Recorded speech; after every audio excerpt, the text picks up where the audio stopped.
As a result of stress, rising culinary star Martin Lee lost the ability to taste. Experts recommended fresh air and peace, so he went to the distant mountains where his relative used to live in one of the villages. Having found a beautiful place, the main character stopped for a picnic. He took with him the essentials for preparing delicious food. A few minutes later, the meat was frying in the pan, spreading delicious aromas throughout the area. The young man watched his favorite process with satisfaction. It was possible to relax, and a can of beer was perfect for this. Martin remembered how he came to his grandfather's abandoned house, which turned out to be a passage to another world. And that's how his adventures in meeting new friends began. Giant Francis was the captain of the Knights of the local town. Several different races lived in this place, including beastmen or werewolves. Little Luna often ran away from home. Her guard Liam had to find the bully and return her to her mother. The magician and sorcerer Janice was an alchemist and lived in the city of people. The third side of another world was owned by an elven civilization. The first acquaintance of the main character was Abigail with her bird.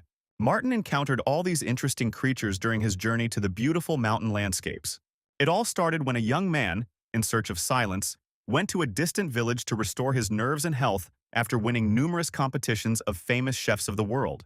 The building of the former tea house stood empty for many years after the death of his grandfather, and the main character decided to stay here. At Martin's request, his old friend and manager Dennis took him to a remote place. The main character was afraid to get out of the car until he was sure that there was no one nearby. The young man was so tired of the sudden popularity after winning the show that he imagined journalists on every corner constantly pursuing him. Martin was reassured by his friend's words that no one would go into the wilderness, and he took off his mask. The young man stood at the door of his new life and remembered the moments of glory. Martin Lee recently became the most popular chef. He was recognized everywhere. The young man graduated from one of the best culinary schools in the world and won international competitions in Paris. They tried to invite him to all the shows and programs. It seemed that a bright future awaited the young, talented professional. However, Martin was very worried about his popularity. His fans did not allow him to work in peace, constantly distracting him and following him everywhere. Envious colleagues reproached the talented chef for having developed a star fever and for treating them with disdain. Numerous rumors about the young chef's misbehavior and poor professionalism were spread on social media, with one of the sources of gossip being his colleague and former friend Warren. Martin was under constant stress, tired of his sudden popularity and false rumors. The mountain village was a great place to relax. The main character decided to go there to recover and hide from prying eyes. In order not to waste time and continue his favorite business, the young man wanted to open a small home restaurant. Before they started unpacking, the friends decided to have a snack.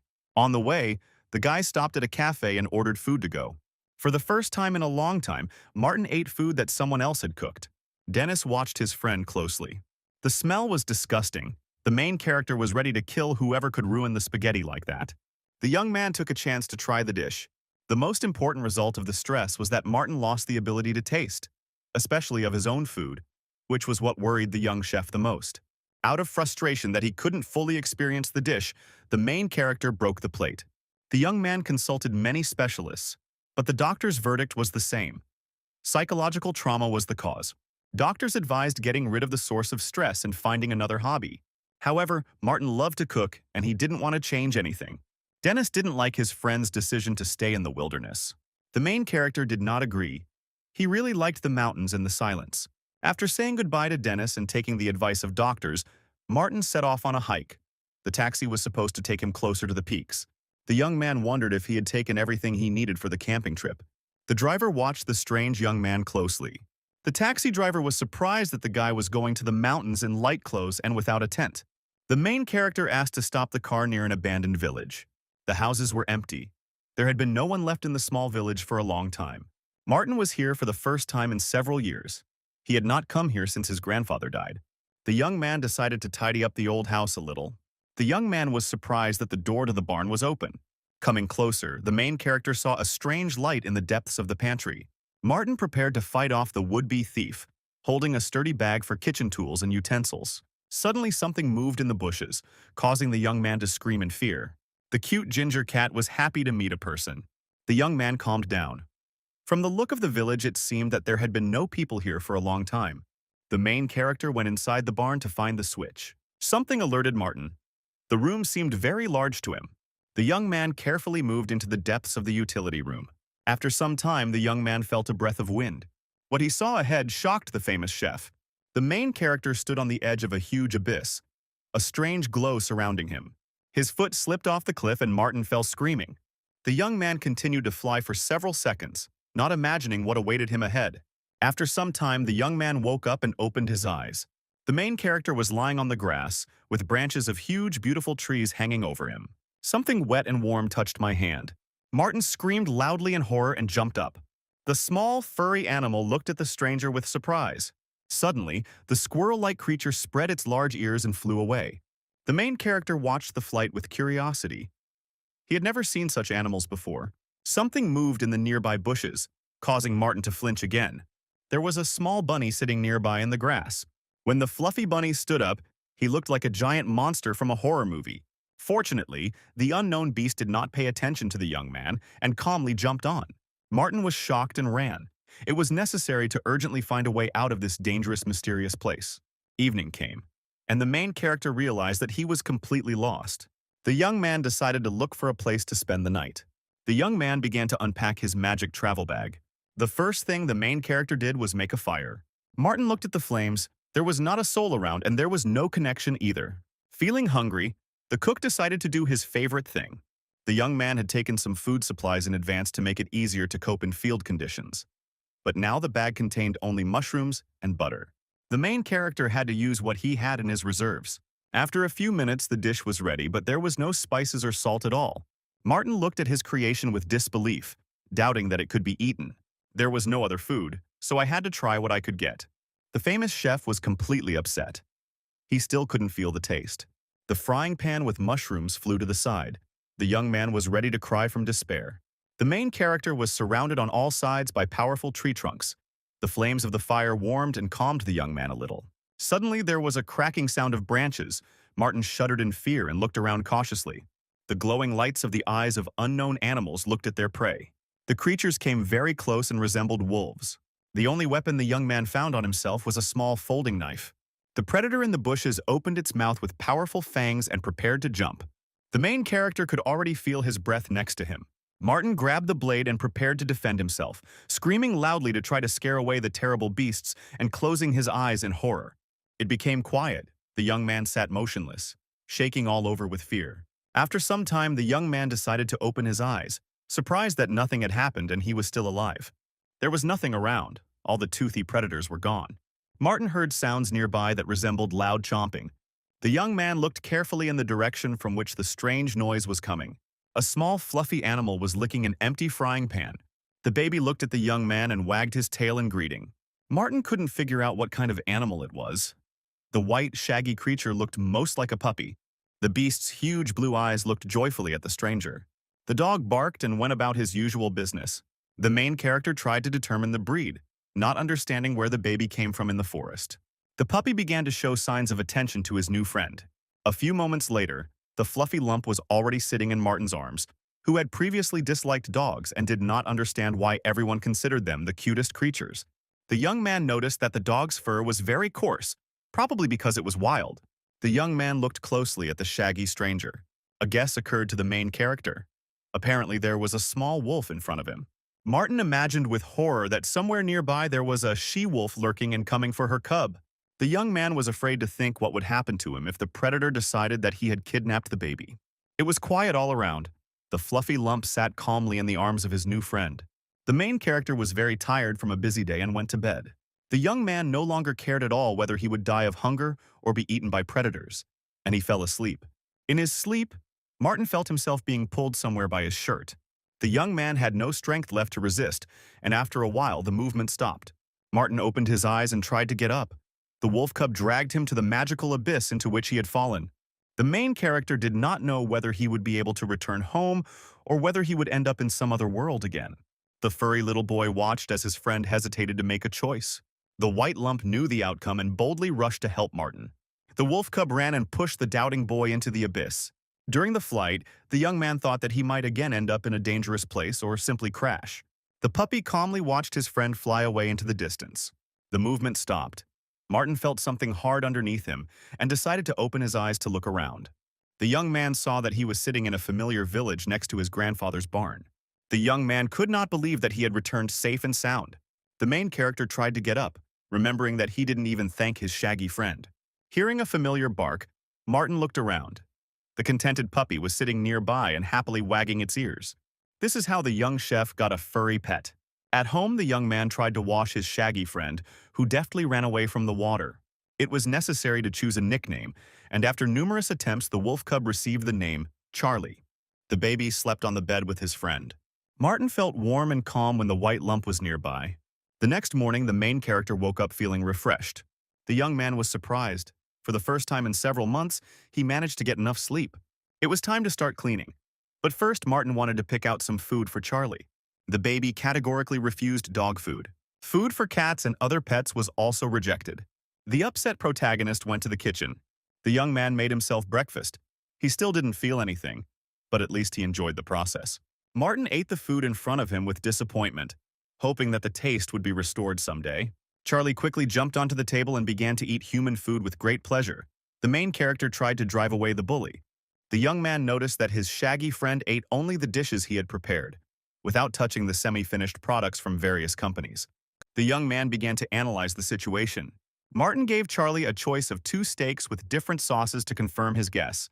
The cook took good meat and cooked it the same way. The only difference was in the gravy. Charlie sniffed the store-bought sauce cautiously. The chef watched what the baby would choose. The puppy began to eat meat with store-bought gravy, waving his luxurious tail with pleasure. The second plate featured Martin's signature sauce, which he developed himself and won a special prize. Charlie swallowed the second piece at high speed, his tail still wagging in delight. The contented animal licked its lips peacefully after a delicious meal. Martin realized with satisfaction that this was an unusual animal, and that he would not be able to feed it just anything. It was necessary to start renovating the building in order to open a restaurant, so the main character went to paint the walls. The young man didn't really like the result. The color was not at all what he wanted. A well-fed Charlie lay quietly nearby watching his friend. An elderly man suddenly approached from behind and explained that this was paint for interior use, and therefore not suitable for the exterior walls of the building. Martin was scared. He didn't know who he was talking to, again remembering the journalists. The stranger introduced himself as the village elder. Henry Brown did not wait for the young man to come to him for an introduction, and went to the meeting himself. The elder looked at the painted facade with displeasure. The result was disappointing. The man noticed the furry animal. Henry promised to send helpers and tried to pet the puppy, but it deftly eluded strangers' hands. Martin wanted to refuse outside help, hoping that he could handle the repairs himself. However, the headman categorically ordered not to touch the paint. On the weekend, he would bring a specialist who would help the young man. The main character had no choice but to agree with the elder's decision. Several days passed. Martin was busy sorting out the dishes and relaxing, admiring nature. Early in the morning on a day off, Henry came to the young man with an assistant. The farmer's son, Adam Lee, brought the necessary tools. The chef watched the specialist's work carefully. Martin was left with only minor errands to run, and he couldn't understand why strangers were helping him. The headman and Adam tried to correct the mistakes and repaint the house. Henry asked the new owner what would happen here. Rumors were talking about a new restaurant. The young chef said that he plans to prepare European cuisine, mainly Italian. The farmer was interested in the menu and asked if there would be pork cutlets, which his wife Grace loved so much. During the break, the men sat at the table talking about their dreams. Adam's wife was pregnant. The nearest cafe had long since closed, and her husband was unable to cook her favorite dish. Martin hadn't planned to include cutlets on the menu, but they weren't difficult to make. The chef thought about the possibility of preparing food to order in the future, but he was afraid that he could not try what he made for his customers. Charlie seemed to read his friend's thoughts and immediately reminded him of himself. The beast seemed to say that it would help and was happy to taste the food. The main character thought this was a way out of the temporarily established situation. Martin promised Adam to make pork cutlets for Grace. The young man was glad to be of service to his assistants. In the evening, the young chef began the experiment. He had previously asked the man in detail about the taste of the product and the sauce that was served in the village cafe. The main character was glad that he could take up his favorite business again. The furry friend sat nearby and waited for everything to be ready. Martin felt a surge of energy and was ready to experiment until he got a positive result. The knife was flying in the hands of the famous chef. All the ingredients were collected. After a while, a fragrant smell spread throughout the kitchen. The cutlets looked delicious. Charlie got the first portion. His tail was the quality control of the product. Martin noted with disappointment that the furry object's movements were slow, which meant the taste was weak. In the next batch, the chef changed the composition of the sauce so that it was less sweet. However, the tail was still almost motionless. Charlie, with his belly full, could no longer move, but the experiment continued. After losing his ability to taste, cooking became a torment for the protagonist. He could not determine what he had created, so Charlie became his indicator. The next day, Martin's new friends came to visit him. Adam and his wife sat at the table and waited anxiously for their order to be brought. Grace was glad to be able to get out of the house. The girl had not been to a cafe for a long time. She could not go far and was glad that the new restaurant would be very close. Finally, the cook appeared. He was glad to see his guests. Martin brought the first order. The smell and appearance of the cutlets were very appetizing. The farmer's wife looked at the delicious dish with admiration. Grace took the knife and cut off the first piece. The girl slowly brought the cutlet to her mouth, anticipating its delicious taste. The men watched Grace's reaction with bated breath. The guest was delighted. She had never tasted such delicious cutlets. The meat was juicier and crispier, and the girl found the sauce similar to the previous one. Memories of past years came flooding back to Adam's wife. Martin was pleased that he was able to please the guests. The Lee family sat at a table and reminisced about their first date. Then the couple also went to a restaurant. And since then, the girl has loved pork cutlets. Although, of course, the most precious thing was the memories of the happy time. The young cook was glad that his new friends were happy again. Martin glanced at his chief assistant out of the corner of his eye. A contented little Charlie with a full belly lay nearby. After the first visitors left, the main character became thoughtful. The young man decided that he didn't have to cook only Italian cuisine. The young chef thought that the wishes of future clients should also be taken into account. Martin noticed that his four-legged friend was sad. The protagonist suggested that Charlie missed his forest. The baby seemed to understand his owner and pricked up his ears. The young man thought that it was not easy for the wolf cub to be in the world of people, where he had so unexpectedly ended up. It was necessary to return the animal to its usual home, although Martin became very attached to his furry friend. Thinking about taking Charlie home, the protagonist remembered the horrors of that world and shuddered. The young man even began to shake from the terrible memories. He was not ready to return to the mysterious forest. The baby looked at the man with hope. There was sadness in Charlie's eyes. He really missed his old life. So Martin found himself in another world again, deciding to throw a farewell picnic for his friend. The main character constantly felt someone's gaze on him and already repented of his actions. Charlie confidently led his master forward. Suddenly, the young man felt the freshness and smell of the pond. Having passed through the bushes, the young man froze in amazement. In front of Martin was a huge lake with clear blue water, and mountain ranges were visible in the distance. The main character caught himself thinking that he had never seen such beauty before. The fluffy baby was happy. He ran to the shore. The water and his eyes were almost the same color.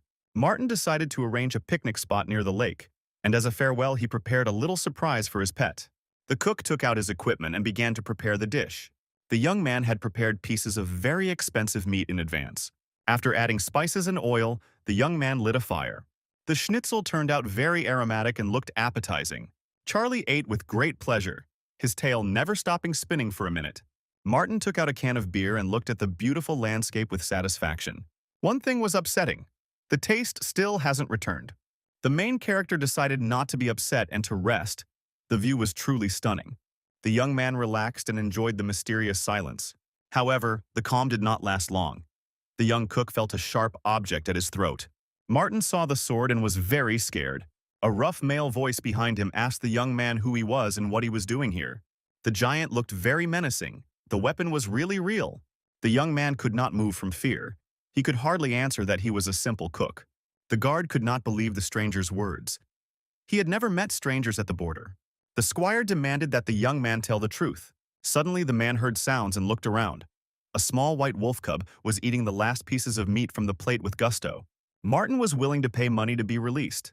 The menacing stranger sheathed his sword and apologized.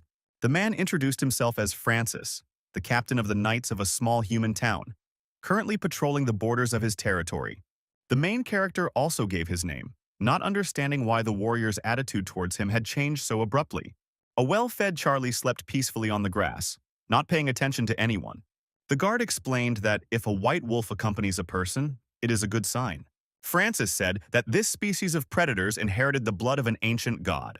The wolf god had the ability to see good and evil and was very wise. The pack of white wolves inherited some of the abilities of their ancient predecessor. One of the representatives of the predators was now very close to the interlocutors and was sleeping peacefully. Martin was amazed by the discovery. Now he understood many things. The protagonist remembered how the deity's descendant quickly destroyed food and cleverly avoided strangers. Francis learned that the stranger was simply preparing food and enjoying the local scenery. In a beautiful place, food really does taste different. The knight's attention was drawn to a plate with delicious pieces of meat. Martin invited the uninvited guest to try the food. It was impossible to resist the smell that emanated from the dish. Francis carefully took the piece and put it in his mouth. The guard was dumbfounded. He could not understand how the meat could be so juicy and tender. The knight's gaze stopped on the strange jar in the young man's hands. The main character said that he took beer with him. The man could not refuse to try the unfamiliar potion. He was interested in what they drink in another country. Francis downed the liquid from the special can in one gulp, not believing that beer could be rich and tart. The knight was completely delighted. The drink seemed very tasty to him. The formidable guard looked at the unfamiliar object with surprise. After such a magnificent treat, the man said goodbye. He had to continue patrolling. But before leaving, he invited the young man to visit his town whenever he wanted. The captain of the knights said that he was glad to make a new acquaintance. Martin looked at the guard in surprise. He did not understand his status in this world. Finally, Francis warned the young man to be careful, as there were many dangers in these places. Although the white wolf was his reliable guide, with whom there was no one to fear. Charlie woke up and demanded food again. The guard left, and only now did Martin realize that the knight had consumed alcohol on duty. Francis clutched the treasured jar tightly, hoping that he would meet his new acquaintance again. The main character gave the last portion to his shaggy friend, preparing to part. Martin recalled the moments of the meeting and the happy moments when the furry animal was nearby. It was time for the young man to return home, and he sadly packed his equipment. While Charlie was eating enthusiastically, the young man sighed and set off on his way back, not knowing if he would ever see the wolf cub again. The protagonist glanced out of the corner of his eye to see his friend licking the bowl, not paying any attention to him. Martin was sad to part with Charlie. The young man understood that the forest was the wolf's home, and mentally wished him luck. Looking back once more in farewell, the young cook did not see his furry friend. Martin was very upset. He wanted to look at the little descendant of the gods again. Hearing strange sounds behind him, the young man looked back. Charlie jumped on his friend's back and grabbed hold of his backpack tightly. The wolf cub growled and had no intention of hiding his claws. The main character was tired and couldn't tear the animal away from his travel bag. The baby didn't want to leave. He tenderly licked the hand of his new friend. Martin couldn't understand, because the wolf cub wanted to go home. Why he wouldn't let him go now? Charlie looked into the eyes as if saying that he was ready to go with the young man. The wolf cub did not give him a choice. Now he himself decided that he would live with the young man. Who was happy about this? He had managed to become attached to his shaggy friend. It was time for the travelers to return to the village. The main character thought that now he would have to visit another world more often. Not far from his house, the main character saw a large number of people who were celebrating something. Several people were sitting on rugs. There was a lot of food everywhere. Others were singing and dancing to the music. Martin couldn't understand what all these strangers were doing near his house. The headman went to meet the young man. He was glad that the owner of the establishment had returned. Henry explained to the surprised boy that it was a village festive dinner. The main character didn't know about the event. No one warned him about it. The order was delivered right on time. It was a big sign with a greeting. The elder asked the upset boy to join the celebration. Only now did Martin realize that everything had been organized for him. The locals were happy that the young man had come to their village. The cook couldn't believe his eyes. There were strangers sitting at several tables, all of them happy to meet each other and wanting the restaurant to open sooner. Many have already heard about the young chef's magical cutlets. Adam and his wife watched with excitement as their friend was torn to pieces. The main character was very tired and wanted to go and rest. Grace said that in their small town everyone knows each other, shares joys and helps everyone. Henry confirmed the girl's words. He also believed that their strength lay in the friendship of people. The headman advised the young man to advertise the new restaurant. Martin couldn't believe that everyone there wished him well.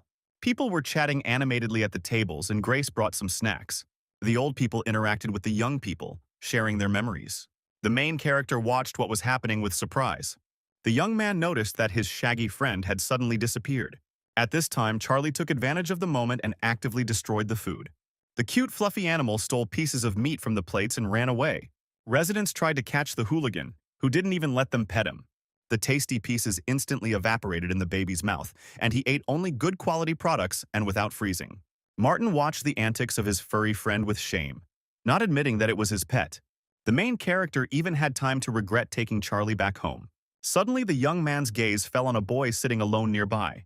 The child was the only one at the party and looked very upset. Martin turned his attention to the baby. The grandmother approached her grandson and offered him a sandwich. The boy angrily snatched the food from the old woman's hands and threw it on the ground. The young man didn't like the behavior of the unfamiliar child at all. Henry approached the upset woman. He did not understand what had happened to Bob, why he was behaving so aggressively. It turned out that the boy had come from school, where his friend was enthusiastically talking about his trip to the city, where he walked with his parents and ate hamburgers.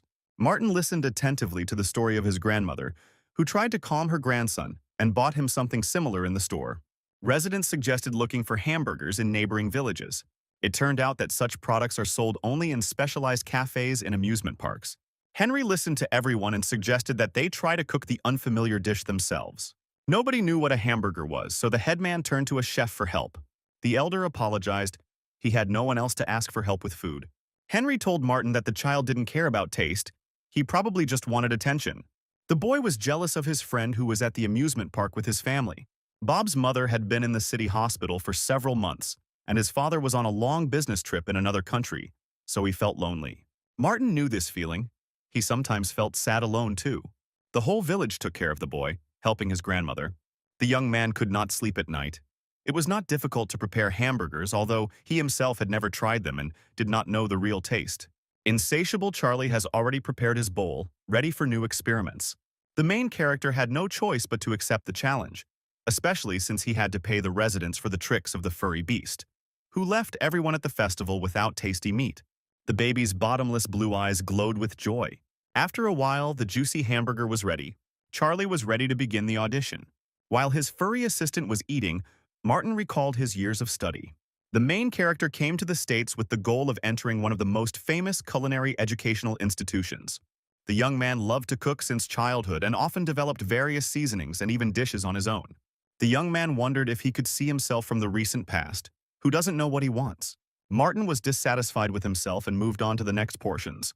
The kid was happy to help his friend. His plate was already empty. The main character remembered that taste always came first for him. Time flew by unnoticed. Morning came. The process was almost complete, just the finishing touches needed to be added. The coveted hamburger was almost ready.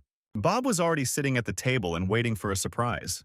The boy was accompanied by his grandmother and the Lee family, and as soon as they entered, they could smell the subtle aromas of roast meat and warm buns. The child looked at the work of culinary art in fascination. Martin thanked him for waiting. The order was ready. The adults were amazed at how beautifully each layer was laid. Bob looked at the hamburger thoughtfully and didn't know which side to take it from. Finally, the boy made up his mind and brought the sandwich to his mouth. The child's eyes shone with surprise. The hamburger seemed 100 times better to him than the store-bought one. Bob thanked his grandmother for bringing him here. The elderly woman was glad that her grandson liked the treat. The boy stopped chewing and remembered his mother again. In fact, the child did not want a tasty dish, but to meet his sick mother. He hoped that if he asked for a hamburger, he would be taken to the city. The grandmother hugged the boy. She understood how hard it was for him alone. The child began to cry bitterly. He really missed his parents a lot. The main character promised Bob that when he went to the city, he would take him with him. The boy couldn't believe that this was possible. Grandma thanked Martin for his concern, and Grace asked the boy to take more photos when he was at the amusement park. The child was happy and began to look forward to the journey to his dream. The young man was pleased that he would be able to help the others. The next day, the young chef decided to conduct an audit of the remaining food products. There was enough food to go on a hike. Martin thought that he had never pitched a tent before, and when the restaurant opened, he would have no free time at all. The main character looked questioningly at his furry assistant. Charlie's tail moved vigorously from side to side, betraying his owner's thoughts. The young man tried to convince his shaggy friend that he was going on a regular hike and not to another world. After some time, the young cook was resting after the crossing and was thinking about how he began to visit the mysterious forest more often than the grocery store. It was time to unpack things and pitch the tent. The protagonist took out his equipment, happy that he had successfully found a beautiful place. It was completely quiet in the clearing in the forest. While Charlie was chasing butterflies, Martin was trying to put up the tent. The task turned out to be difficult. In all his years of life, the main character had never been on a campaign. Finally, the place to spend the night was ready. Setting up the tent turned out to be more difficult for the young man than he expected. Now it was necessary to prepare food. Hunger was already making itself felt. Some of the food had been prepared in advance, so lunch was ready quickly. Martin took out a plate of meat and added his signature sauce. Glad to have the opportunity to rest and eat, the protagonist calmly sat down in a chair. The little furry guests did not allow the young man to enjoy his solitude. The cook decided to share the remains of raw meat with the animals. The young man tossed the tasty morsels, trying to attract the attention of the long-eared guests. At that very second, a huge beak flashed in front of Martin's nose and grabbed the food. The giant bird soared into the sky, quickly leaving the frightened cook behind. Having calmed down a little, the young man shared his food with the little guests.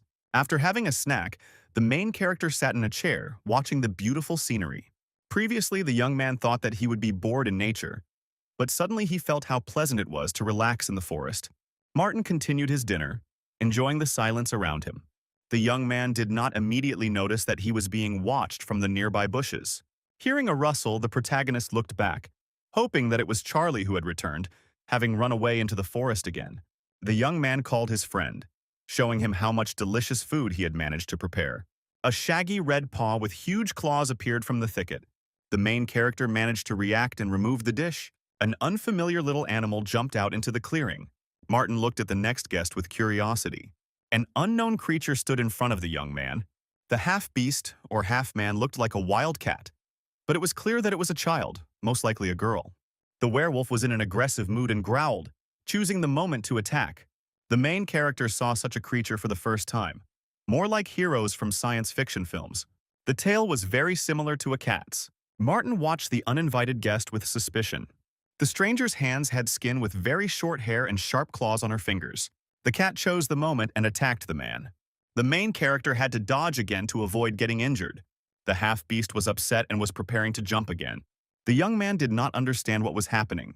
His shaggy assistant ran away at the most crucial moment. Martin decided to talk to the guest, offering to do without bloodshed. Seeing the cat's gaze, the young man realized that she was hungry. The protagonist placed the plate of food on the ground, inviting the stranger to take the food and leave. The half-man carefully approached the delicious-smelling dish. The little werewolf looked closely at the food, which was emitting delicious aromas. The pieces of meat really looked very appetizing. The delicious smell from the baby's mouth made her drool. Martin watched as the uninvited guest grabbed the juicy piece with her teeth. The cat didn't have time to swallow the meat. A fiery fire was burning in her mouth. With tears in her eyes, the girl rolled on the grass. Not knowing what to do, Martin remembered that he added hot sauce to the meat. After a while, the baby calmed down and licked her lips. The girl must have been very hungry because she approached the dish again. The cat began to carefully gnaw piece after piece. The protagonist thought that the stranger liked the food, despite its spiciness. The bushes rustled again and the sound of branches cracking was heard. A satisfied Charlie jumped out of the thicket into the clearing. The wolf cub watched in bewilderment as someone took his food. The fluffy lump rushed into battle, defending his plate. Martin tried to separate the fighting kids. The werewolf did not want to give in and growled. The main character did not know who to save. Both animals tried to attack each other. The boy lifted Charlie high, preventing the stranger from hurting him with her sharp claws. Suddenly, another half-beast appeared in the clearing and grabbed the girl by the clothes, preventing her from moving. The adult werewolf apologized to the man for the little girl's actions. A moment later, both beastmen vanished into thin air. Martin stood there in surprise. The next day, the main character returned home. The young man took up cleaning again. It was necessary to prepare for the opening of the restaurant. The main character thought, dreaming about starting work. A beautiful sign was already hanging above the entrance. The young chef summed up the results. The repairs were done. The food was prepared. Everything was ready for the beginning of a new period of life. While Martin was thinking about the future, an old woman entered the restaurant. Despite the fact that the establishment was supposed to open the next day, the chef invited the visitor to the table. The elderly woman began to look around the room with curiosity. Grandma noticed that most of the furniture remained the same. With the change of owner, practically nothing has changed in the interior. Martin got into conversation with the guest. She remembered the times when there was a tea house in this place. The chef asked the lady to place an order. The woman agreed to try the dish that the young chef would prepare for her. She had no idea about European cuisine. The old woman did not make a choice, leaving it to the owner of the establishment. The young man went to the kitchen, realizing that his guest had most likely never eaten Italian food. Pasta with tomatoes was the most popular. Martin thought that it was sure to please the customer. After some time, the portion was ready. Martin wished his first customer bon appetit. He wanted to serve her perfectly. The cook was confident in himself. His pasta was always praised. He knew how to cook it very tasty. The woman only touched the food a couple of times. The main character was shocked. He could not understand why the guest did not like his food. There was a knock on the door. Someone was trying to see what was going on inside the restaurant. The headman went inside and really liked the sign. Henry greeted the old lady next door with surprise as she came out of the building. The elderly woman told the astonished old man that she had already eaten and gone outside. Martin stood over his full plate, upset. Henry didn't understand how so much food could be left behind. The main character was upset. He could not understand what his mistake was. The elder tried to calm the young cook, who was sitting in the corner trying to figure out what he had done wrong. The young man realized that he was not at all ready to open a restaurant. Henry sat the guy down at the table and began asking him about what had happened. The elderly man convinced his friend that the old woman did not come to the restaurant for food. Barbara used to come here often with her husband. He was a regular at the tea house. Unfortunately, he died last year, and the woman was left alone. Henry said it wasn't Martin's fault that his client left without trying anything. However, the main character was upset, realizing that he was unable to interest the visitor. To analyze the situation and find a way out, the young man went to the treasured forest again, where he could admire the scenery and think calmly.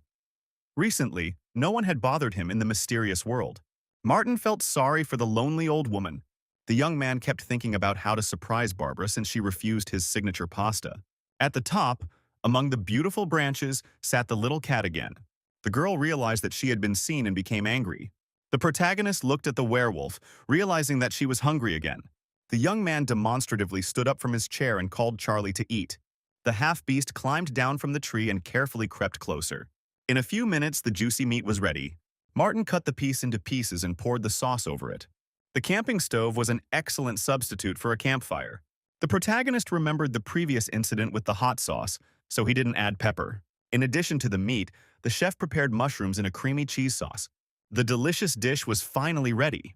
The young man placed the plate in front of the growling guest. The cat remembered how spicy the food was last time and was no longer in a hurry to grab the pieces. The tailed girl carefully took the meat in her teeth. The baby felt like she was in heaven. It was the most delicious food she had ever tasted in her life. The cat meowed gratefully, happiness shining in her golden eyes. The half-beast began to quickly destroy the prepared food. Within moments, the plate was licked clean. Martin understood without words that the girl liked it. She was ready to eat the same amount again. The young chef thought about the fact that the food that was actually prepared was a bit fatty, and this dish was not suitable for everyone. The main character began to analyze his recipes, realizing that he needed to change a lot in his cooking. The cat noticed that they stopped paying attention to her and meowed invitingly, fawning over her new acquaintance. Martin was happy to talk and stroked the baby. The young man came to an important conclusion for himself that the main thing is the result. That is, the customer needs to like the dish. The girl listened attentively to the stranger. She was full and happy. Returning home, the main character took up the spring greenery. The young man decided to show the plants to his assistant. However, Charlie didn't even sniff it. He wasn't interested in the grass. Martin had to rely on his past experience, and besides, the wolf cub would not always be with him. He had to learn to cook again until his taste returned.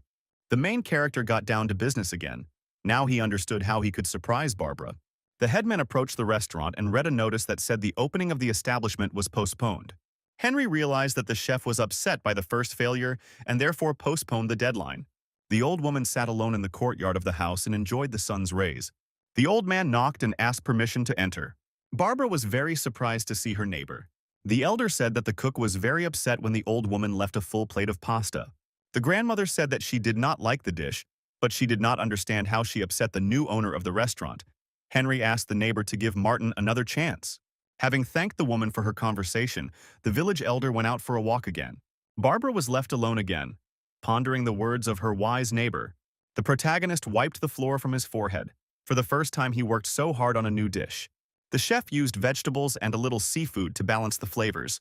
The combination should be magnificent. Martin was pondering how to invite the old lady again when the sound of the bell was heard. The young man was not expecting guests and looked out of the kitchen in surprise. Barbara stood at the threshold, waiting for permission to enter. The young man happily greeted the woman and sat her down at a laid table. The old woman was surprised that the food was already ready. The woman thought that she would see again the noodles that she didn't like the first time, already regretting that she had come. Suddenly, an unfamiliar, pleasant smell enveloped Barbara. The cook thanked us for waiting and put a plate on the table, saying that it was a special dish. Barbara looked at the fragrant paste with daylily in surprise. It was the first time she had heard of such a plant. The old lady decided to give it a try, and besides, she loved shellfish. The woman swallowed the first portion with pleasure and listened to her feelings. The taste of spring greenery reminded Barbara of her walks with her husband, who loved flowers very much. Grandma looked thoughtfully out the window. It was spring outside again. The elderly lady resumed her meal. Barbara called the cook over and thanked him, noting that this dish had never been on the menu before. Martin admitted that he only prepared food for his first client. The young man wanted to experiment and become better. The old lady finished everything and asked for the bill. The main character was glad that his dish was to his taste. He didn't want to take the money. Barbara insisted that the restaurant owner should be paid for his work and asked to add this product to the menu. When we parted, the old woman promised to drop by for lunch sometimes. Feeling relieved, Martin went on holiday to another world, now feeling he could handle the restaurant. The main character lay on a hammock, remembering Barbara's kind words. The restaurant's first customer was pleased. A well-fed Charlie basked nearby. He was very sad if he was not in his world for several days. A giant bird flew past, covering half the sky with its body. Through his sunglasses, the young man saw a strange, huge cloud approaching. A frustrated Francis appeared from the thicket. The bird flew away, and he was left without lunch. The captain of the knights came out into the clearing and was surprised. His young friend's camp was in disarray, and the young man himself could not recover from his fear. The main character tried to get up after an unexpected visit from an uninvited guest. He was shaking all over. His glasses were broken. Not paying any attention to the mess and the guy's condition after meeting the bird, the man greeted him and approved of Martin's choice. The place to rest was chosen perfectly. The guard said that instead of patrolling today, he was hunting. Hearing the predator's cherished word, Charlie pricked up his ears. Francis was delighted. It was his time to feed his friends. But the main character was upset by the invitation to hunt. He didn't like killing animals. The knight did not ask his young friend's wishes and handed him a bow and arrows. While Martin was examining the unfamiliar weapon, the hunters found a pasture of local wild animals. Huge creatures, very similar to ostriches, frolicked in the clearing. The knight was glad. The meat of these strange beasts should be enough for several people. The two-legged birds seemed very cute from afar and resembled cotton candy. But in fact, instead of feathers, they had short fur. They were very strong and aggressive creatures and could run fast. Francis chose the moment to attack and rushed forward, the wolf cub keeping pace with the hunter. The main character was confused. He didn't know what to do. The knight shouted to the youth to support the attack from the rear, and Martin fired. The young man held a bow for the first time. Just a few minutes ago, the guard showed him how to handle the weapon, so the arrow almost hit the fluffy lump. Charlie managed to jump aside at the last moment. The cook was upset. He could easily hurt his friends. Evening had come, the sun had set behind the mountains, when the hunters had finished cutting up their prey. Francis roasted local ostrich meat over a fire. The main character's hand was still shaking. In fact, pulling the bowstring turned out to be very difficult. The knight, joyful in anticipation of the meal, handed his guest a piece of meat. Martin didn't know what to do. The smell was simply unbearable. Even Charlie didn't try the treat. It was impolite to cover his nose, so the young man had difficulty bringing the resulting shashlik to his mouth. Even the lack of taste didn't help the protagonist feel how disgusting the piece smelled. Seeing that Francis was about to fry the next portion, the main character became indignant. The young man decided to try cooking meat himself. The only thing that bothered the main character was that he had never encountered local animals and did not know their characteristics. But he took the risk of trusting his experience. Martin wondered how he could quickly get rid of the smell of game and blood. There was only dark beer available, so the cook poured it into the pot. The knight watched with a distraught expression as the wonderful alcoholic drink was being used for something other than its intended purpose. The young man sent his older friend to make a device for the kettle. There were few spices and there was not enough bay leaf. Sensing the aromatic scents, a shaggy assistant appeared from the bushes. The chef mixed all the ingredients and left the meat to soak for an hour. Time flew by quickly. After the prey was extinguished on the fire, the wonderful smell spread throughout the area. Francis was ready to swallow the delicacy whole. However, it was still necessary to fry the delicious pieces over the fire. The meat was then cut into small pieces. The night captain held the deliciously smelling dish in his hands and could not believe that this was the same game that he had caught today. None of the local chefs had managed to cook this beast so deliciously. Francis put the first portion in his mouth and froze in delight. The crust crunched between the teeth. The meat was tender and juicy. The guard couldn't believe it. For the first time in his life, he was enjoying food. The beer was a perfect match for the perfect dinner under the stars. The man was delighted, enjoying the food. Francis was ready to eat such delicious food every day. The main character was upset that he was unable to completely get rid of the smell. Usually this process took longer. The furry assistant actively wagged his tail, indicating that the experiment was a success. Charlie held out his empty plate in hopes of getting an extra helping, and Martin thought about taking more spices with him on his next trip for different occasions. Francis did not understand why his young friend was upset, because he cooked better than all the masters he knew. The captain of the knights thanked the young man for the magnificent dinner. The main character was glad that his dish was liked. The man dreamed of trying to cook meat at home on his own, using new techniques, while the well-fed wolf cub slept peacefully next to him. The guard tried to convince the boy that no one in his town could cook better than him. The protagonist listened to the praise with satisfaction, remembering the recent past. The young chef often heard the most flattering reviews about his culinary abilities from those around him and from professionals. Francis decided to thank his young friend and teach him how to wield a sword. Martin was shocked by the offer. He did not understand at all why he needed a weapon. The knight captain said that he is one of the best teachers and constantly works with young warriors. The protagonist's attempts to give up training were unsuccessful. The guard warned the young man that he would begin his studies the next time they met. The men drank to the decision they had made, and the cook had only to agree. He was given the task of taking beer and a tasty snack with him again. The other world was amazingly beautiful. Even the night sky glowed, reminiscent of the northern lights. The vacation was over. It was time to return to everyday concerns. The first week has passed since the restaurant opened. In the first days, there were many visitors, but then the flow subsided, and no one dropped in to visit the owner of the establishment. The main character didn't know what to do with himself out of boredom. Charlie spent all day watching TV. At that moment, a program about music was on. The live broadcast featured an interview with girls from a modern group called Dream, who performed youth songs and recently released a new album. The young man thought his friend was the main manager of this team. An old friend was very close at this time. Dennis and the girls were filming outdoors. The singers had some free time left. They were relaxing after a hard day at work. The young man decided to take advantage of the opportunity and visit his friend. Dennis dialed the familiar number and heard Martin's voice. The girls were bored and listened with curiosity to their leader's conversation. The manager made arrangements to visit a friend soon to chat and have dinner. Hearing the words about the chef and food, the beauties decided to follow Dennis. The girls' eyes were shining with curiosity. They really wanted to meet the mysterious chef. The young man gave instructions to his assistant to look after the musicians during his absence and take them home. The young man promised the boss that everything would be fine. Dennis knew the beauties' personalities, so he doubted that they wouldn't get into some kind of trouble. However, the girls behaved very obediently and said goodbye to the mentor. After the boss left, lead singer Alice insisted that their handler follow him. The inexperienced assistant manager tried to resist. He was determined to carry out the instructions of his senior colleague. The main character was not expecting guests and immediately started cleaning.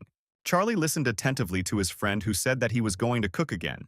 There was a detective series on TV, and during surveillance on the highway, a group of pursuers was discovered.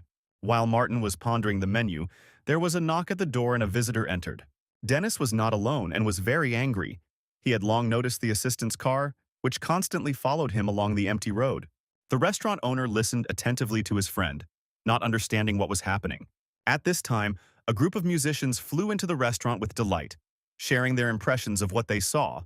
They liked the coziness inside and the chef himself. The main character was a little upset. He specifically went to the wilderness to avoid meeting noisy companies. The girls looked at the fluffy puppy with curiosity, trying to pet it. The owner allocated a table for the unexpected guests. Dennis was very unhappy with the behavior of his charges, convincing them to leave the establishment. But suddenly the chef's voice was heard. The main character suggested to his friend to feed the guests first. The manager was surprised by the offer. He had known for a long time that his old friend did not like surprises at all. Dennis thought, not long ago Martin would have made a big scene if something hadn't gone according to plan. The young chef approached the girls to find out their preferences. When Dennis took the boy to this remote village, he thought that he had simply gone crazy from popularity and the peculiarities of celebrity life. The young man noticed that his friend had changed, and it was even surprising that he had a shaggy pet. The cook left the guests and went to work his magic in the kitchen. The main character wanted to cook something unusual and tasty. The chef wondered what ingredients he had. The professional refrigerator almost always contained some supplies. Having carried out the inspection, the young man was delighted. Now he knew how he would surprise his friend and his companions. After a few seconds, the work began to boil. The knife began to work as usual, slicing small tomatoes. The stove with frying pans was already waiting for its turn. Martin knew that it was always important for beauties that their meals were light and nutritious. Very soon, the delicious salad and steaks were ready. The members of the musical group saw such beauty for the first time. The pasta with signature sauce was a wonderful addition. The girls couldn't resist and pounced on the aromatic dinner with gusto. Alice was delighted with the pasta. She had never tasted such delicious pasta before. Another musician enjoyed a juicy piece of meat. Dennis watched his friend's behavior carefully. The girls were ready to cry from disappointment. They had never eaten so deliciously before. The manager was still angry about the group members' actions, and his friend suggested that he also have dinner with everyone. Even Dennis's assistant calmed down and ate his pasta with great pleasure, no longer regretting that he had not followed the boss's instructions. The main character prepared a special dish for his faithful companion so that he would have enough energy to get to the big city. The young man was frightened, thinking that his friend was behaving unusually because he was terminally ill, but his assumption turned out to be wrong. After an unusually delicious dinner, the guests said goodbye to the restaurant owner. Martin invited everyone to come again and promised to prepare dishes that would be even better next time. Alice thanked the cook on behalf of everyone. She had managed to find his information on the internet. The protagonist was surprised that his name was still known. The assistant manager put the beauties in the car. It was time to go home. They promised to definitely come to visit. Dennis shared a secret. The girls often watched the chef's videos with cooking secrets. It was time for the young man to go to the city too. The road was long. The main character was glad of the unexpected meeting, but asked to inform about the visit in advance next time. Before leaving, Dennis inquired about his friend's health.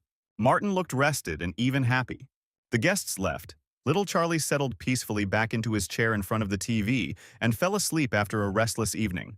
The next morning, the protagonist went to the supermarket to replenish his food supplies. The nearest store was at the other end of the village. The rest were in small neighboring towns. Martin needed some spring greens, and last time he bought them here. The young man entered the spacious hall and said hello. There were practically no customers. The main character noticed the young saleswoman. He saw her here for the first time. The girl modestly responded to the stranger and offered help. The young chef refused. He knew what he wanted. Unfortunately, the daylily that old Barbara loved was not there. The upset young man said goodbye and left the store. He really didn't want to go to the city to buy the necessary greens. The young man heard children's voices and looked in the direction from which the noise was coming. The boy and the girl grabbed each other by the hair and didn't want to let go. The little girl screamed that she would not play with the liar anymore. The guy also refused to be friends with a foreigner, sending his rival, who was not like the locals, to the country from which she came with her mother. The couple stood opposite each other, neither of them wanting to give in. The main character approached the fighters and unclasped their hands. Martin scolded the boy for the words he had unfairly spoken about the girl. Hearing screams in the street, a saleswoman came out of the supermarket. The girl saw her daughter among a group of children. The little girl ran to her mother with tears in her eyes. The store worker hugged the child and asked her what had happened. The young man let the boy go, and now his enemy had his own protector. The little offender ran away, afraid that he would be punished. The stranger's name was Zhang. She thanked the main character for helping the girl. Martin told the girl that he had not done anything special. The young man inquired about the condition of the girl, who was very upset. Little Kara had already calmed down and fallen asleep. The supermarket saleswoman told her interlocutor that the conflict occurred because of her. The cook tried to convince the girl that this was a normal children's quarrel. The foreigner said that she recently moved with her child to a small village from distant Vietnam and has not yet gotten used to the local customs. Zhang felt like her daughter was constantly being laughed at. At school, children often made fun of Kara. The main character did not know how to calm his interlocutor. Her words were true. Martin remembered the boy angrily shouting at the little girl that she was not like the others and sending her back to where she came from. The young man understood that the child could have said such words simply out of anger in order to unfairly offend another. Zhang calmed down a little. She remembered that she had heard about a young man who had a restaurant on the other side of the village and was glad to meet him. The Vietnamese woman asked to teach her how to cook local dishes. The main character was very surprised by the request. The saleswoman said that Kara had a birthday soon and she wanted to invite her friends to the party, so the girl needed to prepare some treats for everyone. Martin promised to help and said goodbye. In the evening, he thought about what he could offer his new acquaintance. The young man could not refuse, but he did not like the idea of a beauty. The young man did not know what dishes would interest the little guests. The main character understood that the girl was wrong. She just wanted to please her daughter and her friends. The cook was distracted from his thoughts by a fluffy Charlie. The kid came for help. He brought some canned food so that his older friend could open it. The young chef thought about how his pet always ran to him when he was hungry. The baby's behavior gave the protagonist the idea that he needed to ask for help if necessary. The young man thought about his neighbors who could suggest the right solution. Taking a small gift, the restaurant owner went to the Lee couple. The cook decided that the family knew all the local peculiarities and customs. Grace was very surprised by the unexpected guest. Old man Henry also went to see his neighbors to chat and drink some water. The village elder was outraged that the cook did not turn to him for advice. He should be aware of all the events. The young man told his friends about the children's fight and the Vietnamese woman's request to prepare national dishes. Grace remembered Kara. The girl often walked with Bob after classes. The young man listened attentively to the farmer's wife. Adam said that there is only one school in the village, so all children of different ages study in a combined class. Martin learned that there were 20 students in total. Of course, they knew each other well. The young man understood that every parent is ready to do everything to make their child happy. Henry intervened in the conversation. He was categorically against the idea of local dishes. The headman asked the young man to convince Jiang to make some foreign dishes. The old man was sure that the children would not be able to appreciate Kara's mother's actions due to their age, so there was no need to try in vain. The elderly man suggested showing the young guests that there are different nations and that differences in food should not be a problem for communication. The main character thought about it. He was amazed by Henry's wisdom. The next day, the young man went to visit his new acquaintance. Jiang listened to the advice. She doubted that cooking Vietnamese food would be a good idea. The cuisines were very different from each other. The girl was worried that the little guests would not like the food. Martin offered to discuss a menu that would be interesting for children and help with the cooking. The new acquaintance was surprised. She also needed support. There was little time left before the holiday, and the friends got to work. The chef suggested choosing dumplings, nems, and rice noodles. After a few hours, the experiment was over. The dishes looked original and very appetizing. The chef agreed to try the food. The young man especially liked the buncha, so he suggested including it in the holiday menu. The young man tried this dish for the first time, and thanks to the special sauce, the food seemed especially tasty. Martin advised the girl to leave the choice of the main diet to this product. While Jiang went to get some water, Charlie came to his friend's aid. The young cook watched the shaggy pet's reaction with curiosity. The tail movements indicated that the prepared dish was excellent. The main character advised the girl not to add pepper and reduce the amount of other spices, since this is food for children. Jiang also agreed that a little beef could be added to the pork to make the patties more tender. The young man was sure that the little guests would really like this dish. The Vietnamese woman thanked the young man for his help. The main character went home with relief. He was glad that he managed to convince the girl to use her national cuisine. Before Martin had taken a few steps, he heard a child's voice. Kara hurried to catch up with the guest. She also wanted to thank him. The little girl was glad that the young man agreed to help her mother. In her hands, the girl held an invitation to her birthday, which she had drawn herself. The main character praised the child for the beautiful design. Kara didn't believe that anyone would come to visit her, even though she handed out cards to the entire class because she had a fight with a bully who was friends with all the kids in the school. The restaurant owner saw the girl's sad look and tried to calm the little girl down. The young man knew who could help him organize the children. The day of the party arrived, and in anticipation of the guests, Jiang and her daughter decorated the house festively. The little girl thought that only 2 people would come to visit her, the cook and her friend Bob. Kara was very nervous. It was her first birthday in another country. The girl stood thoughtfully at the door, waiting for the invited children. Jiang decided to distract her daughter from her disturbing thoughts and called out to her. The girl saw for the first time a beautiful, unusual outfit that her mother wore to a party. After learning that this was a traditional Vietnamese garment, Kara wanted one too. The girl's joy knew no bounds when her mother gave her a festive outfit. There was a knock at the door, and the little girl tensed up again. Jiang suggested that her daughter meet the guests together. The girl went to open the door, happy that someone had come. Opening the door, the little girl was confused when she saw the first visitor. Kara didn't know what to say. She wasn't ready for the meeting. The girl's recent offender stood at the entrance with a guilty look. The beauty asked Kevin why he came. She did not invite him to her party. The boy asked for forgiveness. He repented of having offended his classmate. Kevin couldn't take it anymore and started crying. He really wanted to be friends with the new student. Kara was confused. She was surprised by the guy's words. The main condition of the party was the presence of an invitation, so the girl forgave her friend and brought him the treasured postcard. The boy couldn't believe it. Tears were rolling down his eyes. Kevin promised to never hurt the girl again. Kara ceremoniously presented her classmate with an invitation to his birthday party. The boy looked at the beautifully designed pass to the banquet. The guy was happy and thanked his girlfriend. It turned out that all the other guests were standing behind the gate and impatiently waiting for their classmates to make peace. The rest of the school children supported Kara and advised their friend not to bully the girl from another country anymore. The whole class was happily waving invitations. It was time to start the party. The little girl was happy with the guests and gifts. The table was set. The aroma filled the whole house. The children looked at the unfamiliar dishes with delight and surprise. The main character was already there and helping Zhang. He was also happy that all his classmates had gathered together. The hostess happily told us the names of different products and how to eat them. The little guests tasted the food unknown to them with gusto. The Vietnamese dumplings looked unusual and the children also liked them.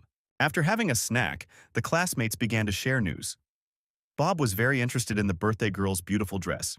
Kara said that this outfit is from her home country.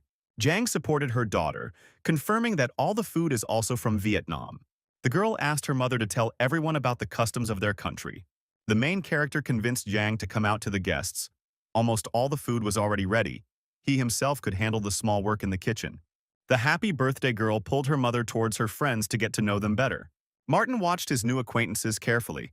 He was pleased that everything worked out for them. The girl and her daughter showed off their national clothes to the guests. The children really liked the beauty's dresses. In another world, it was morning in the village of Beastmen. The tribal leader could not find her disobedient daughter again. Guard Liam reported to Samantha that the child was still able to escape despite the increased number of guards. The leader was sure that little Luna had gone again to see the strange man who had been appearing frequently in the local forest lately. The chief was curious about who could interest the sacred wolf and her disobedient daughter, so she asked her assistant to invite the stranger to visit. Liam was shocked by the tribe leader's decision. Samantha knew that there were no laws prohibiting people from visiting the village. The main cat hoped that none of her subordinates would attack the person or harm him. Unsuspectingly, Martin went back to the fairy tale world for rehabilitation. The shaggy assistant's menacing growl surprised the young man greatly. Charlie looked with fear at the unknown products that the cook took with him this time. The main character was surprised by the wolf cub's reaction when he saw arthropod crustaceans for the first time. The furry friend usually easily dealt with large predators and scary monsters from the local forest. Today, the chef decided to treat the baby to seafood. The young cook began to prepare the food. First, he had to peel the shrimp. The main character prepared a frying pan and poured salt into it. A few moments later, the crustaceans were neatly laid out and it was time to start cooking. Martin put the dishes on the fire and sat down to rest. Only now did the young man notice that little Luna was already nearby and patiently waiting for a treat. The young man was surprised. He didn't hear the cat come to the camp, but he promised to let him try the new product. After a few minutes, the shrimps were ready. They acquired a nice color and looked very appetizing. The chef cleaned the seafood and placed it on plates for his tailed friends, who curiously examined the unfamiliar food. Having risked taking a bite, each of the shaggy animals felt like a conqueror of the ocean, carried on the waves of an extraordinary taste. The main character watched the reaction of the furry babies with curiosity. Luna and Charlie ate the new delicacy with pleasure. The cook was pleased that his dish was liked. The tailed girl eagerly awaited more. As always, Liam appeared suddenly and silently. The cat was scared. She didn't want to go back home with her bodyguard. The little girl hid behind the legs of her new friend, listening to the indignant words of her mother's assistant. The giant looked at the stranger whom little Luna had trusted. The main character tried to protect the baby. She was hungry. Martin told the unexpected guest that he does not feed the girl unhealthy foods. However, today Liam arrived for the young man. The young man was frightened, not understanding why the strange beastman needed him. The bodyguard told the boy that he had been invited to the village by the chieftain. Liam added that the head of the tribe is also the mother of the disobedient kitten. The cook was surprised that Luna was the daughter of an important person. The young chef was afraid that they would start asking him about what he had treated the child to, so he decided to refuse the meeting, citing his extreme busyness. Samantha's assistant handed the stranger a tribal warrior horn. Liam warned that once the young man decided to accept the invitation, he could use this item to call the beastman. The half-human was very polite and behaved correctly. Martin could not understand why he should meet the chief, but he promised to think about it and report his decision. The cook had absolutely no desire to meet Luna's angry relatives. The main character could not at all imagine what a half-beast village looked like. Liam said goodbye and was about to leave when the cook called out to him. The young man could not let the guest go without a treat. The chief's assistant looked into the package that the man handed him. Strange creatures lay inside, emitting a delicious aroma. Arriving home, Liam took a chance to taste the gift. Luna's bodyguard was pleasantly surprised and really enjoyed the treat. Left alone with the furry babies, Martin sighed with relief. While the shaggy friends fought for more, the main character wondered whether he should accept the strange invitation. The cook thought that if Charlie was acting calmly, then there was no threat. Despite his curiosity, he had no desire to visit the village. As if he had smelled delicious food, Francis appeared. The young man was delighted. He just needed the guard's advice. The knight captain was surprised to learn that his young friend was expected in the tribe. The man said that for a long time there was no connection between people and half-animals. Not a single person was in their village. It was even surprising that these creatures calmly left the baby with the guy. They had adopted social principles of education. Francis looked at the cook, not understanding what was special about him. The captain of the knights convinced the young man that no one could harm him in a foreign world, so he could safely go visit. Martin calmed down and decided to take advantage of the invitation in a few days. It was time to treat the guard with an unknown product. The young man had specially saved an extra portion of shrimp for him. As the seafood was being cooked, the smell spread throughout the forest. Francis watched with curiosity as the crustaceans changed color in the pan, the shaggy little creatures again waiting for more. The dish looked gorgeous. The slice of lemon completed the look. The young man showed the guest how to extract the tender meat of the krill from its hard shell. The captain of the knights looked at the miracle in amazement, not understanding where his young friend was bringing unknown products from. The man carefully placed the first piece into his mouth. Then something incredible happened. Francis seemed to be rocking on the waves, tasting the gifts of the sea. The guard had never tried anything like this. At this time, the main character was separating the tailed babies, who were fighting again over tasty food. The knight commander got tired of cleaning the shrimp and swallowed it whole. The shaggy friends also got tired of waiting and ate the seafood along with the shell. Martin watched his comrades with surprise. The well-fed babies with full bellies could not move and lay down to sleep. In gratitude for the tasty treat, Francis was going to give himself completely to the upcoming training. The young man had already forgotten that he had been promised to be taught how to wield a sword. The knight promised to start with simple exercises. By the evening, after a 4-hour run, the main character's entire body was shaking. Every muscle ached. The guard did not expect that his student would be weak and would not be able to withstand small physical exertion. Charlie felt sorry for his friend and licked the calluses on his feet and the abrasions on his body. Martin felt the pain subside at the touch of the little tongue. It turned out that the saliva of the sacred animal was healing. Luna looked at the wolf cub and also tried to help her new acquaintance.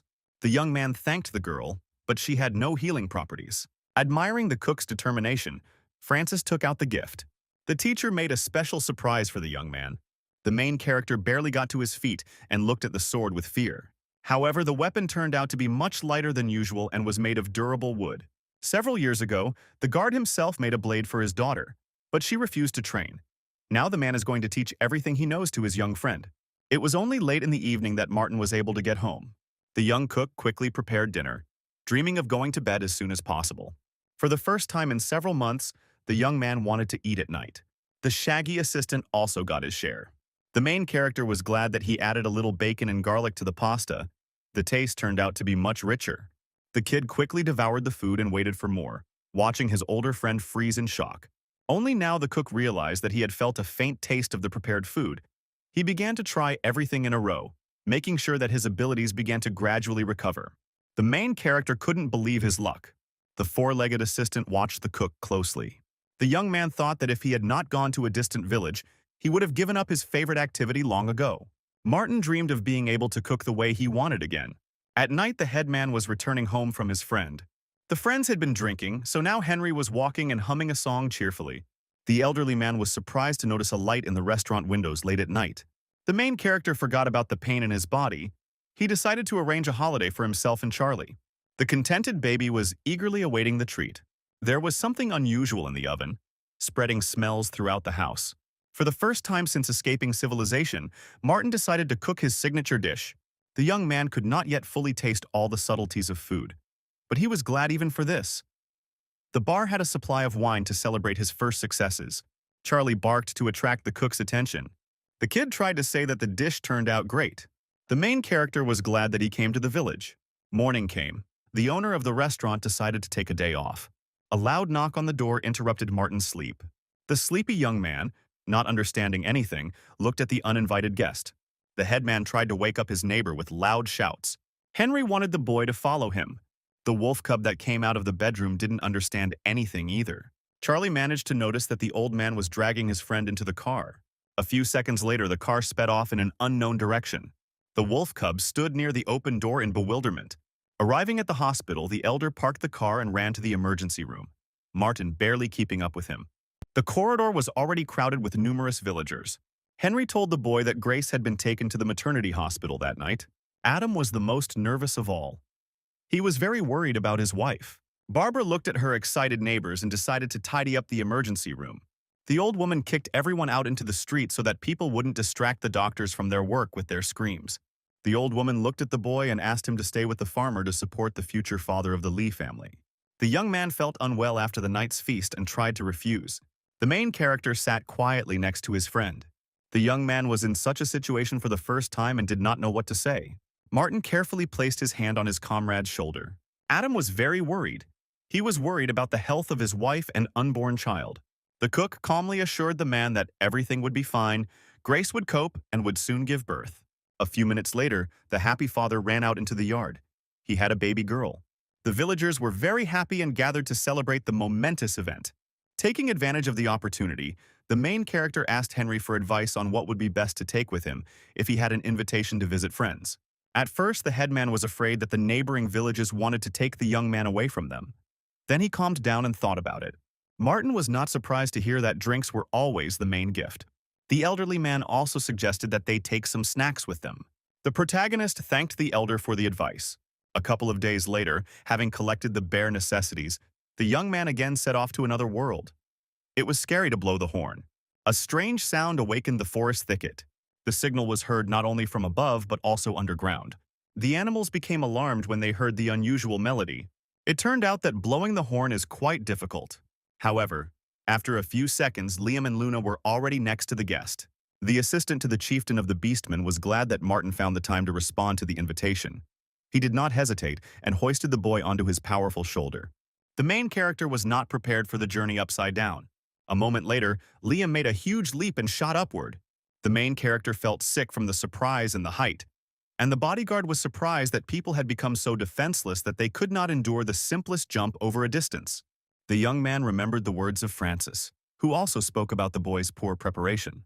Martin was delighted when his companions suggested that they continue on foot. A few minutes later, Liam reported that they had arrived at the location. The main character was surprised. It was the first time he had been in such an unusual place. The small village looked cozy. The houses resembled yurts. The chieftain's assistant was amazed that such structures also existed in their guest's world. Liam invited his guest to continue on his way. Martin suddenly remembered Francis's words, who said that it was safe to visit the half-beast village. They revered the sacred white wolves, one of which was now nearby. During their last meeting, the captain of the knights told his young friend about the ancient treaty. Many centuries ago, a war raged between different races in this world. The tribes fought each other for hundreds of years. Mountains of corpses lay everywhere. Suffering and death were everywhere. If the war had continued, the end of the world would have come. But higher powers intervened in the affairs of mortals. A treaty was concluded between the races to prevent further conflicts. Gradually, the peoples and tribes separated from each other and stopped communicating altogether. As he got closer to the village, the protagonist began to worry whether the beastmen would accept him. The young man walked between the houses, surrounded on all sides by appraising glances. A small group blocked the guest's path. The old werewolf looked in surprise at the man their leader had invited. Martin felt a wave of hostility coming from the stranger. However, Liam reminded Harley, who turned out to be the local warlord, that the young man was a guest of the tribe. The old man was unhappy. He did not like the presence of a man in the village. The half-human's gazes met, Liam's voice firm as he offered to give way, as he was following the chieftain's instructions. Suddenly, the white wolf cub growled. He didn't like the behavior of the local commander. The villagers were shocked to see the sacred beast in a rage. Martin didn't understand what had happened and tried to calm his shaggy friend. Unexpectedly, Luna stood up to defend the guest and also bared her fangs at Harley. The protagonist said that he came only because he was invited and did not have any devious thoughts. No one immediately noticed the movement from above. Samantha did not wait for the man and hurried to meet him. The leader of the half-beast tribe greeted the stranger. Liam advised Martin to show respect for the high rank. The leader of the half-human race was very charming. The main character bowed, thanking for the invitation. Luna was glad to see her mother. The baby got bored and immediately climbed into my arms. Samantha said that first of all she wants to apologize for her child, who caused additional trouble for the person. The voivode was surprised. He could not understand why his leader was asking for forgiveness from a stranger. The chieftain pretended to have just recognized her subordinate, who was trying to break the ancient treaty and attack the man. Samantha said, with a smile, that she was confident in the warlord. He was a smart member of the tribe and could not harm people. The old warrior was afraid to go into conflict. He confirmed the words of the village head that he did not intend to harm the guest. The leader of the half-beasts invited the main character to the local palace. She was embarrassed that the residents did not greet him very hospitably. Martin constantly felt numerous glances on himself. It seemed to him that they were ready to tear him into pieces. Samantha said that she really wanted to meet the man who was able to tame the sacred wolf and her daughter. The young cook refused to express gratitude for caring for Luna. He simply treated her to his dishes. The young man remembered that he had prepared for the meeting and brought gifts. The main character reached into his backpack and pulled out a small container of food, the smell of which had already spread throughout the tent and attracted attention. The chief saw the delicious pieces of pork and was surprised by the guest's modesty. In addition to meat, the head of the tribe received an alcoholic drink that definitely could not exist in another world. Having heard that the container could explode due to the shaking on the way, the guards were ready to pounce on the man. The neck of the bottle flew off, and a stream of sparkling wine flew upward like a salute. Only now did the guards understand what the guest was talking about. He turned out to be safe for their leader. Samantha didn't wait for the whole drink to fly out and decided to taste it. The owner of the settlement was surprised. The wine turned out to be delicious. The girl wanted to try the treat that Martin had prepared. The chief carefully took out a piece of fried pork with spices. The fluffy beauty enjoyed it. There was no game smell at all. The meat was tender and juicy. The bodyguards released the man and were forced to apologize to him. He really did not wish anyone harm. Liam was pleased that his fellow tribesmen recognized the guest. He was already ready to stand up for him. Charlie also growled, warning of his hostile intentions. After a tasty snack, Samantha suggested throwing a feast for the entire village, with the one who caught the tastiest game becoming the chieftain of all the hunters. The main character's eardrums were ready to burst from the enthusiastic screams and loud growls. The tribesmen loudly expressed their joy at the chief's idea. While the villagers went hunting, their leader looked after the children and told the guest about local customs. The tailed babies ran tirelessly across the lawn. Samantha loved to stalk prey herself, but today she was forced to deal with the little cubs. The tribe had a public education for the younger generation, so there was always an adult with them. One animal became interested in the delicious smell and grabbed the main character's trouser leg, trying to test the strength of the fabric with its teeth. Martin tried desperately to save his clothes. The tailed baby clung tightly to the material. It was impossible to tear him away from the man. Finally, the young man managed to free himself from the sharp fangs of the curious child. There was a crash, and the body of a terrible monster from the wild forest fell in front of the cook. The satisfied commander was the first to bring his spoils. Samantha told the guest that this monster is difficult to catch because of its enormous speed of movement, despite its large mass. Harley lived up to his title. He was considered an experienced hunter for good reason. The main character pretended to highly appreciate the merits of the commander and the first game. However, Samantha did not support Martin. She was unhappy with the fact that the leader of the warriors constantly brought back ugly and disgusting animals from the hunt. The next prey that was brought to the main tent was an even more powerful and terrible monster. A proud Charlie, looking like a hero, dragged by the tail a mythical snake-like beast whose venom had paralytic properties. The commander was dissatisfied. The members of his squad alone would not be able to defeat the monster.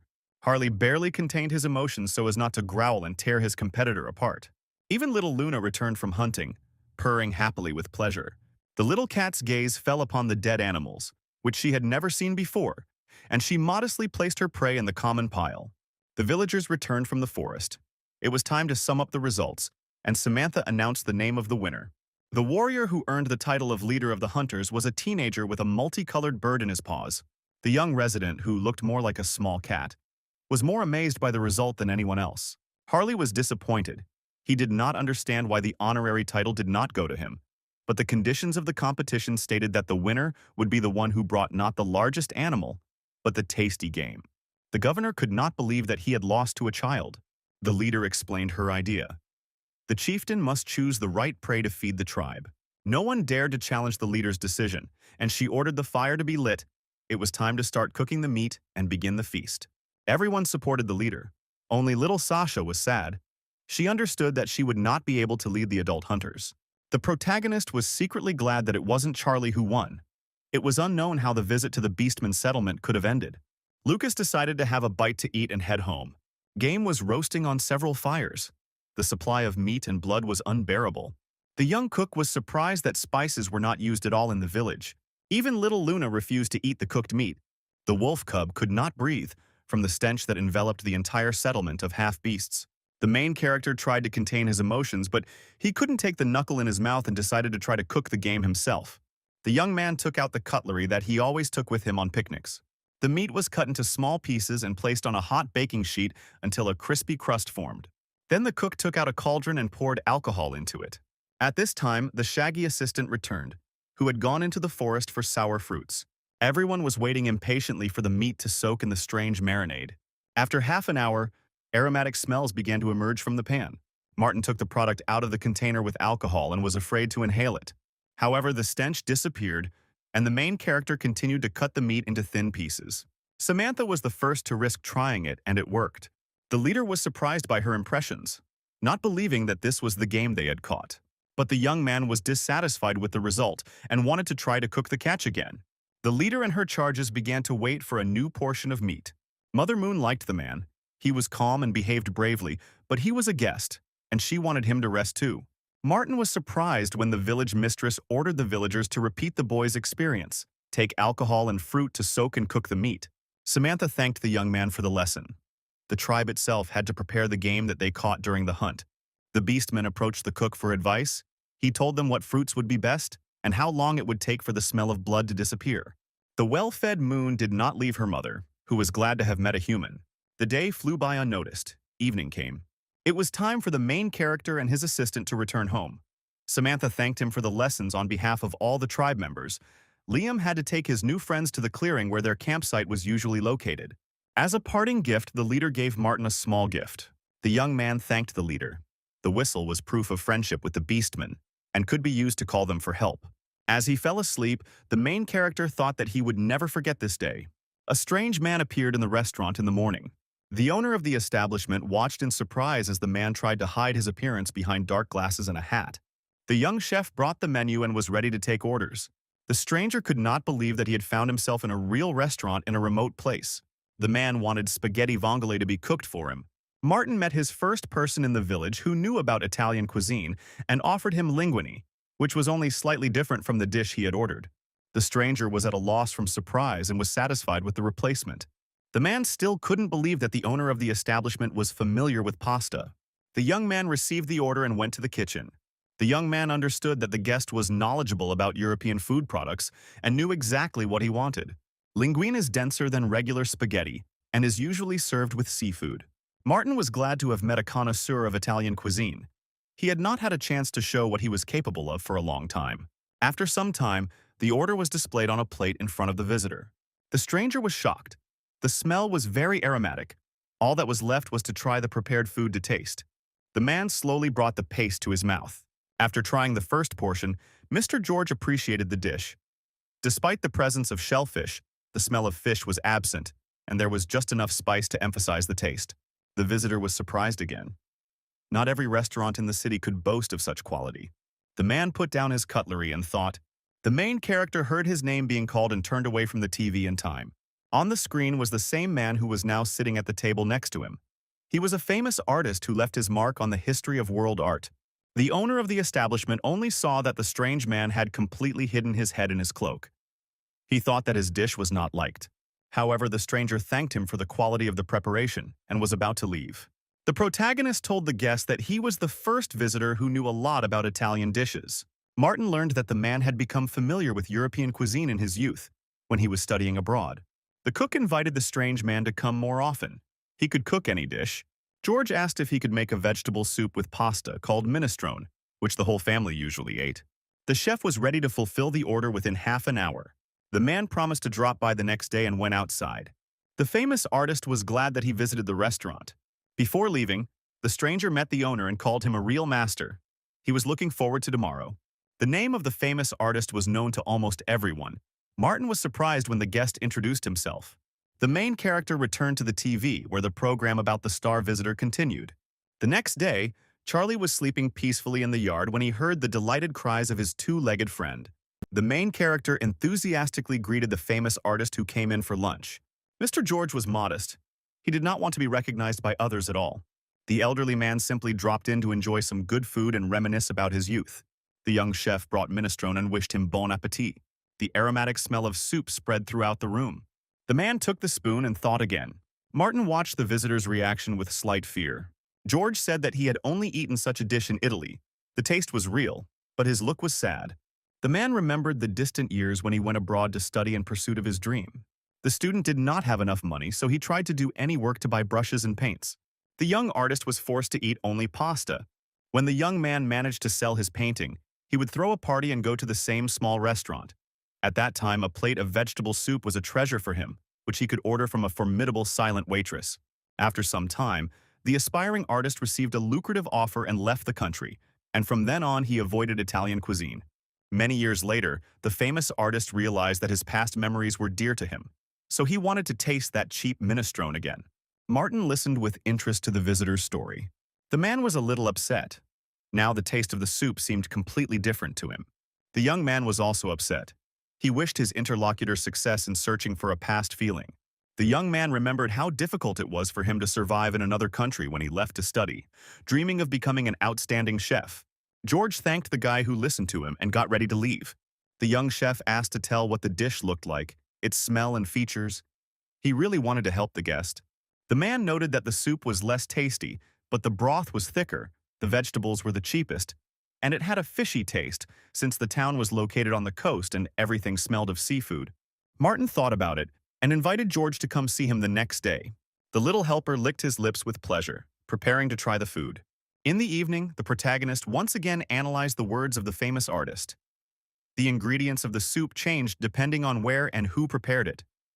The fishy taste indicated that it could have been kakuko soup with seafood. The cook thought that his visitor was well versed in the dishes and could not confuse the names. The young man continued searching the internet for information that could help him. The young man decided to find information about the place where the aspiring painter lived. The Italian city of Amalfi was the ancient capital of a maritime republic and was located in a beautiful place at the mouth of a deep gorge, surrounded by picturesque cliffs and coastal landscapes. The cook looked at the beautiful resort places with admiration. Gradually, Martin figured it all out and was ready to try again to make the soup that the famous guest had recalled. The young cook started working early in the morning. Closer to lunchtime, a bell rang, warning of a visitor. The main character has been waiting for Mr. George for a long time. The young chef invited the guest to sit at the table. The artist also did not waste time and found information about a local chef who recently became the youngest winner of several culinary shows. Martin brought out a tray from the kitchen with a small saucepan covered with a lid. Now the man knew where the brilliant chef came from in the distant village. George didn't expect results. He thanked the guy in advance for listening to him. Just the attention of a stranger was enough for him. The young man understood the mood of the guest, who had visited many establishments in pursuit of that very taste of youth. No one had tried to do anything for the visitor, so Martin now prepared to lift the lid with satisfaction. The famous artist perked up. He smelled a familiar fishy smell. Today the minestrone looked completely different. The broth was foaming. It was hard to imagine that the two different soups were prepared by the same person. Despite the fact that the dish looked disgusting, the man dared to take a spoon. After trying the first portion, George froze. The visitor thought that if he tried this soup for the first time now, he would immediately pour it out. But in the old days, this was his dream. The cherished taste of youth once again stirred up memories. A small room with a view of the sea. A breath of wind and the smell of paints flashed through the artist's head. The guest sat motionless for several minutes, reliving moments from his past life. The man was happy. He no longer believed that he would ever meet his dream again. However, it was impossible to eat this soup now. Martin explained how much time it took him to figure out what was going on. At first, the cook tried to make a cachuco broth, but even its taste did not have a strong smell. Then the young man began to work on the composition of the dish, guessing that seafood was chopped into ordinary minestrone. George couldn't believe it. The restaurant chef couldn't make such a soup. It was hard to believe that he wanted to make fun of the customers. The young man suggested that one of the kitchen workers might have added the shellfish secretly. The man remembered the cook, who was worried about the boy and concerned about his health, knowing how hard it was for him to be away from home. The caring woman did not want to hurt the guy's pride and prepared a special dish with healthy additives for him. If he had guessed about it, he would never have come there again. The famous painter remembered that one of the workers constantly asked him about everything. Now he understood everything. George said goodbye and said that his villa was located nearby, so he would occasionally drop by the restaurant. Before leaving, the man noticed the empty walls of the establishment and asked not to tell anyone about his visits. Martin was surprised by the guest's words. A cool car and a personal driver indicated high status, so George would not be able to hide his location. Suddenly, a familiar voice from behind asked about the guest. Not believing his ears, the protagonist looked back. An old friend with a suitcase stood nearby. He again did not warn of his arrival. Martin was angry at Dennis's actions. A friend told me that on vacation, instead of going abroad, he decided to stay for 3 days at a friend's place, where it's beautiful and quiet, and where there's always delicious food. The young man appreciated the repairs that his humble friend had done. An old friend noticed a puppy sleeping peacefully on his soft bed in the room. He had not noticed before that the cook loved pets. Dennis decided to pet the cute animal. Martin knew that Charlie didn't allow anyone to touch him except him. The friend was surprised by the change in the chef's mood. He had come to brighten up his loneliness in the distant wilderness, but he realized that he was not welcome. Dennis was interested in how the young man was getting along with the local population. The comrade listened with pity to the story of how the villagers had arranged a celebration in honor of the restaurant owner. The cook tried to convince his friend that he was not bored away from the capital. The sound of a bell rang, indicating a new visitor. Adam was passing by and dropped in to visit Martin. The owner of the establishment was glad to meet us and offered to have lunch. However, the head of the Lee family dropped by for a few minutes to deliver a surprise from his wife. Grace felt good and sewed a gift for the kitchen. The cook couldn't believe that the beautiful mittens were made by his neighbor's hands. Charlie was pleased to see his image on the potholders. The young man thanked the farmer and his attentive wife and promised to definitely use the valuable item. Adam didn't have time to leave when the children entered the restaurant. Bob and Kara shared the good news with their older friend. Their holidays had begun. The boy bragged about his grades and said that he had taken homework for the summer. The next visitor was the village elder. Henry was passing by and saw that the doors were open, so he just went in to say hello to the boy. Dennis heard loud voices and began to watch his friend through the neighboring window with great surprise. The young chef was surrounded by new friends on all sides. The main character really looked rested and smiled happily. The young man was a little upset. He had come to the wilderness to keep his old friend company, but he didn't need it at all. Dennis decided to just relax, noticing that Martin had now learned to communicate with people. At this time, the young man asked the elder what was troubling him. Henry was urgently looking for helpers for the farm. The young man decided to teach a lesson to his friend, who liked to come uninvited. The headman needed extra hands for just a couple of days. Martin told his neighbor that he had little work at the moment and was ready to help, but he had an uninvited guest. Henry was a little upset and was about to continue his search. The protagonist thought about his plan again and informed the headman that the next morning 2 assistants would be ready to come to the villagers. An unsuspecting Dennis was watching his favorite entertainment show.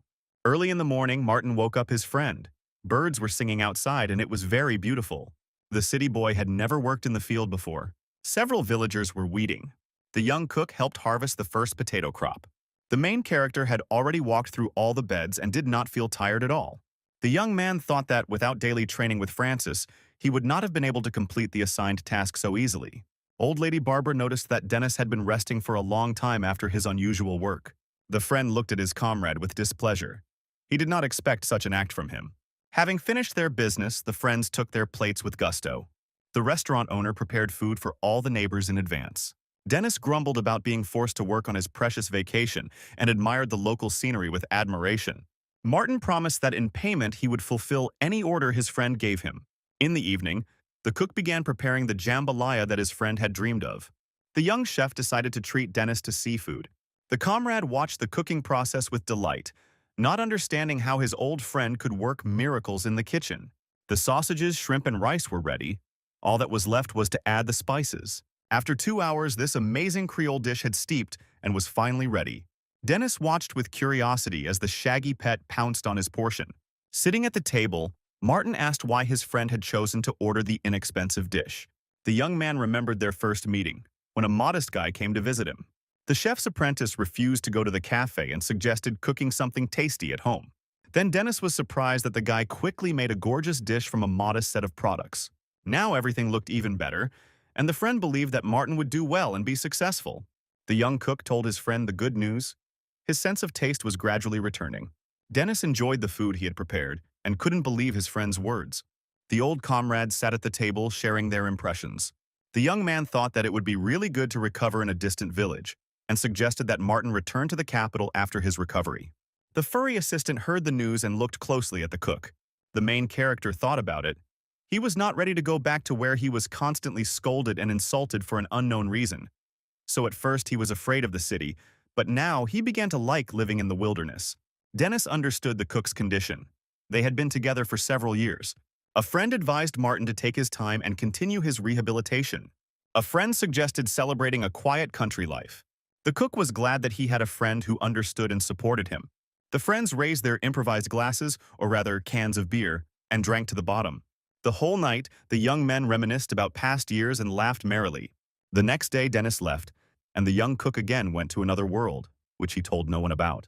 This time, the night captain demonstrated sword-fighting techniques. Training took place almost every day. Despite the fact that the young man had become stronger, Francis easily managed to knock the weapon out of his hands. The guard praised his friend for his tenacity and persistence.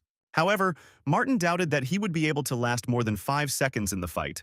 Suddenly, Francis heard some strange sounds in the forest and looked towards the thicket. Liam came out into the clearing with his ward. Luna was glad to meet a man. The night captain made sure that the young cook was familiar with the beastmen, and the chieftain's assistant greeted the unfamiliar warrior. It suddenly turned out that Martin was the only one who understood the language of the half-beasts. The others needed a translation artifact to talk. Liam asked his new acquaintance to clarify what the man had told him. The young man was taken aback. He had never even thought about why he understood other people's speech. Francis decided that the beastmen had come to the cook for a reason, so he suggested finishing the training. The captain of the knights said goodbye and went home. Martin asked Liam what had happened and why they had come. The bodyguard replied that his little charge was bored and wanted to see a person. When asked about the sword, Martin said that the warrior began teaching him martial arts as a token of gratitude for delicious food. Liam walked thoughtfully around the clearing. He too received treats from the young chef. The protagonist watched the half-beast with apprehension. Finally, the assistant of the leader of the beastman tribe returned. He considered that he should pay for the pleasure at least twice and repay the kindness with kindness. Martin tried to refuse, sensing something bad was going to happen. He shared the food free of charge without expecting any payment for the treats. However, Liam was persistent. He also wanted to teach his new acquaintance the martial arts of his tribe. The young man was very upset. He had enough stress from training with the sword, but he did not want to offend the half-beasts. Luna's bodyguard was ready to conduct the first lesson immediately. Martin had to get down on all fours. Walking on all fours was the basic rule of the race. Until the morning, the main character could not fall asleep after jogging in an unusual position. His body ached much more than after training with the knight. Charlie was nearby, trying to help his poor friend. The young man could not move. Every muscle was shaking from the strain. A new day dawned. Martin rose with difficulty and tried to stretch his aching body. The furry friend licked his sore muscles all night long. His saliva really did have healing properties. The protagonist thanked the assistant, thinking that his human dignity had been broken. It was time to clean the kitchen and take stock of the food. The cook thought about the fact that the beastmen do not use spices at all. The young man remembered the terrible smell that had filled the werewolf village during the feast. Charlie also agreed that eating tasty meat was much more enjoyable. Martin thought about teaching his new friends how to cook properly. However, it was inconvenient to bring spices to another world every time. So the young chef decided to find a solution to the problem on the spot and went to visit Francis. The small town welcomed the night captain's friend. The main character did not expect to be greeted with such honors. The man was glad that Martin visited him, but in his heart he was offended that the guy had been in the settlement of another race before the people. Francis and his guest walked through the line of knights greeting the unfamiliar guest. The guard said that he held a high position in his city and was ready to meet the young man with all the honors. He had something to show at home. Suddenly, a strange man appeared on the parade ground. A man with a gray beard and a hood hiding his face became interested in the boy he had heard about from the stories of the older knight. Francis greeted the old man. Martin was surprised. He wanted to see the stranger's face. As if hearing the young man's thoughts, the mysterious man removed his hood. The main character guessed who was in front of him by his clothes, staff and beard. The real magician stood opposite the young cook and looked at the guest. A wizard named Janus greeted Martin and decided to show him his abilities. The sorcerer began to launch fireworks using his staff. Those around watched the fireworks with delight. But it was difficult to surprise the young man with something like that. The capital often hosted celebrations with numerous volleys and amazing lights. Martin compared the miracle to an ordinary sparkler. The magician noticed that the guest was not very surprised by what he saw. Francis and Janus suggested that the guy take a look at the city. In order not to attract the attention of passers-by, the young man had to change into local clothes. The captain of the knights knew why the young man had come, and let him go with the sorcerer to the market, going about his business. Martin looked with admiration at the numerous fruits and vegetables that were slightly different from the plants he was used to. Before leaving, Francis warned the young man that he would come for him to a party he was throwing in honor of a friend at his home. The main character walked through the rows with great surprise. He could not have imagined that the local bazaar would be so big. The chef's attention was drawn to an item that looked like a hot pepper. Martin smelled the green stuff and couldn't figure out where it could be used. Janus rushed to help. This product could be used as a vegetable. The captain of the knights specially sent the magician along with the guest to avoid possible conflicts and misunderstandings. The faithful shaggy assistant did not lag behind his friend and followed him everywhere. At first, the young man was surprised by the chief guard's decision to give him an escort. The old man asked the seller to pack the edible item called frames that interested the young man. The young man looked at the package with curiosity, not yet understanding where he could try this vegetable. The young chef wanted to go further for spices and herbs. Having walked around the entire market, Martin and the sorcerer decided to take a rest. The young man held a large bag with food that was valuable to him and thanked the old man for his help. The chef was already dreaming about how he would experiment with new flavors. Janus couldn't understand why the guest needed so many spices. The main character said that he was not going to write scientific articles, but simply wanted to teach and feed his friends, but first try new tastes himself. The magician listened thoughtfully to the guy's words. The white wolf cub was also tired from the long walk and was sleeping peacefully on the bench. The main character prepared for the journey, so he took a supply of food with him. Martin opened the container and offered Janus a snack. The pancakes looked very appetizing. The old man could not refuse the tempting offer. The magician carefully took one envelope. Having put the pancake in his mouth, the wizard froze. He had never experienced such a taste in his life. The protagonist watched the reaction of the attendant. Janus happily asked for another piece. The elder was surprised by the smell and taste of unknown vegetables that were baked in a delicate thin dough. The sorcerer ate, and Martin inquired why Francis had ordered that he be accompanied into the city, thinking that the main reason might be thieves or robbers. The magician didn't have time to answer. Suddenly, Charlie woke up and growled. Janus said that white wolves are ancient noble animals, but there are creatures that do not respect them, including people. One of these was the chief bishop, Charles, who happened to be passing by at the time with his assistants. The priest stopped to greet the strange company. Charles was surprised. In recent years, the magician practically never left his laboratory. He was even more amazed by the presence of the wolf cub. Janus said that he loved to walk in the fresh air, and he was also interested in what Charles was doing at the market. The main character watched the conversation between two high-ranking officials with excitement. At the moment, the bishop was interested in who was the owner of the white predator. Charlie growled menacingly. Martin felt that he had already been in a similar situation in the village of Beastmen. In the werewolf settlement, aggression was directed at the guest. The governor could not accept the presence of a human in his home. Now the young man understood that the church ministers were afraid of his shaggy friend. Charles insisted that the young man go with him to the temple, along with his pet.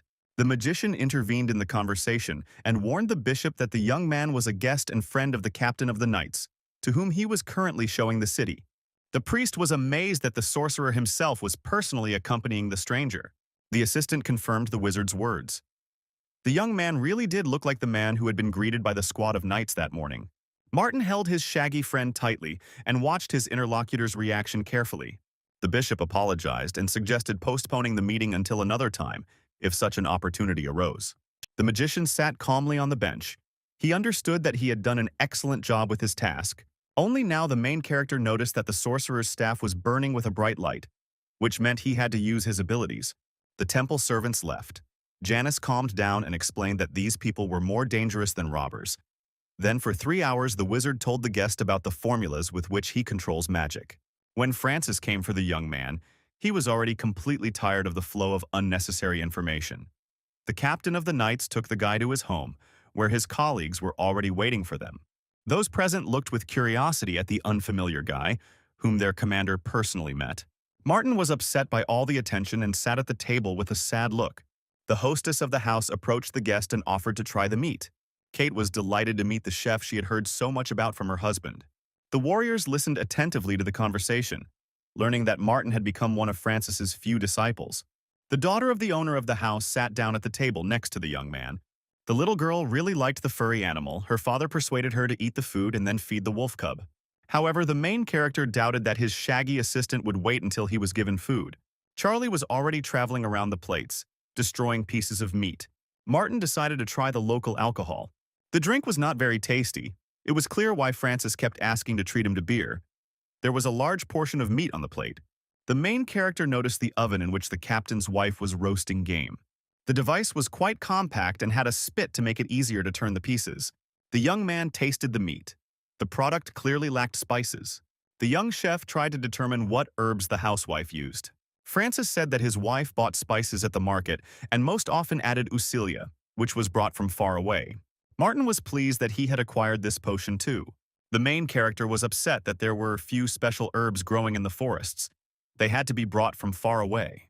The young man hoped that he would be able to study local plants and use them in the kitchen. The cook was upset that the beastman would not be able to show the necessary seasonings for preparing delicious meat.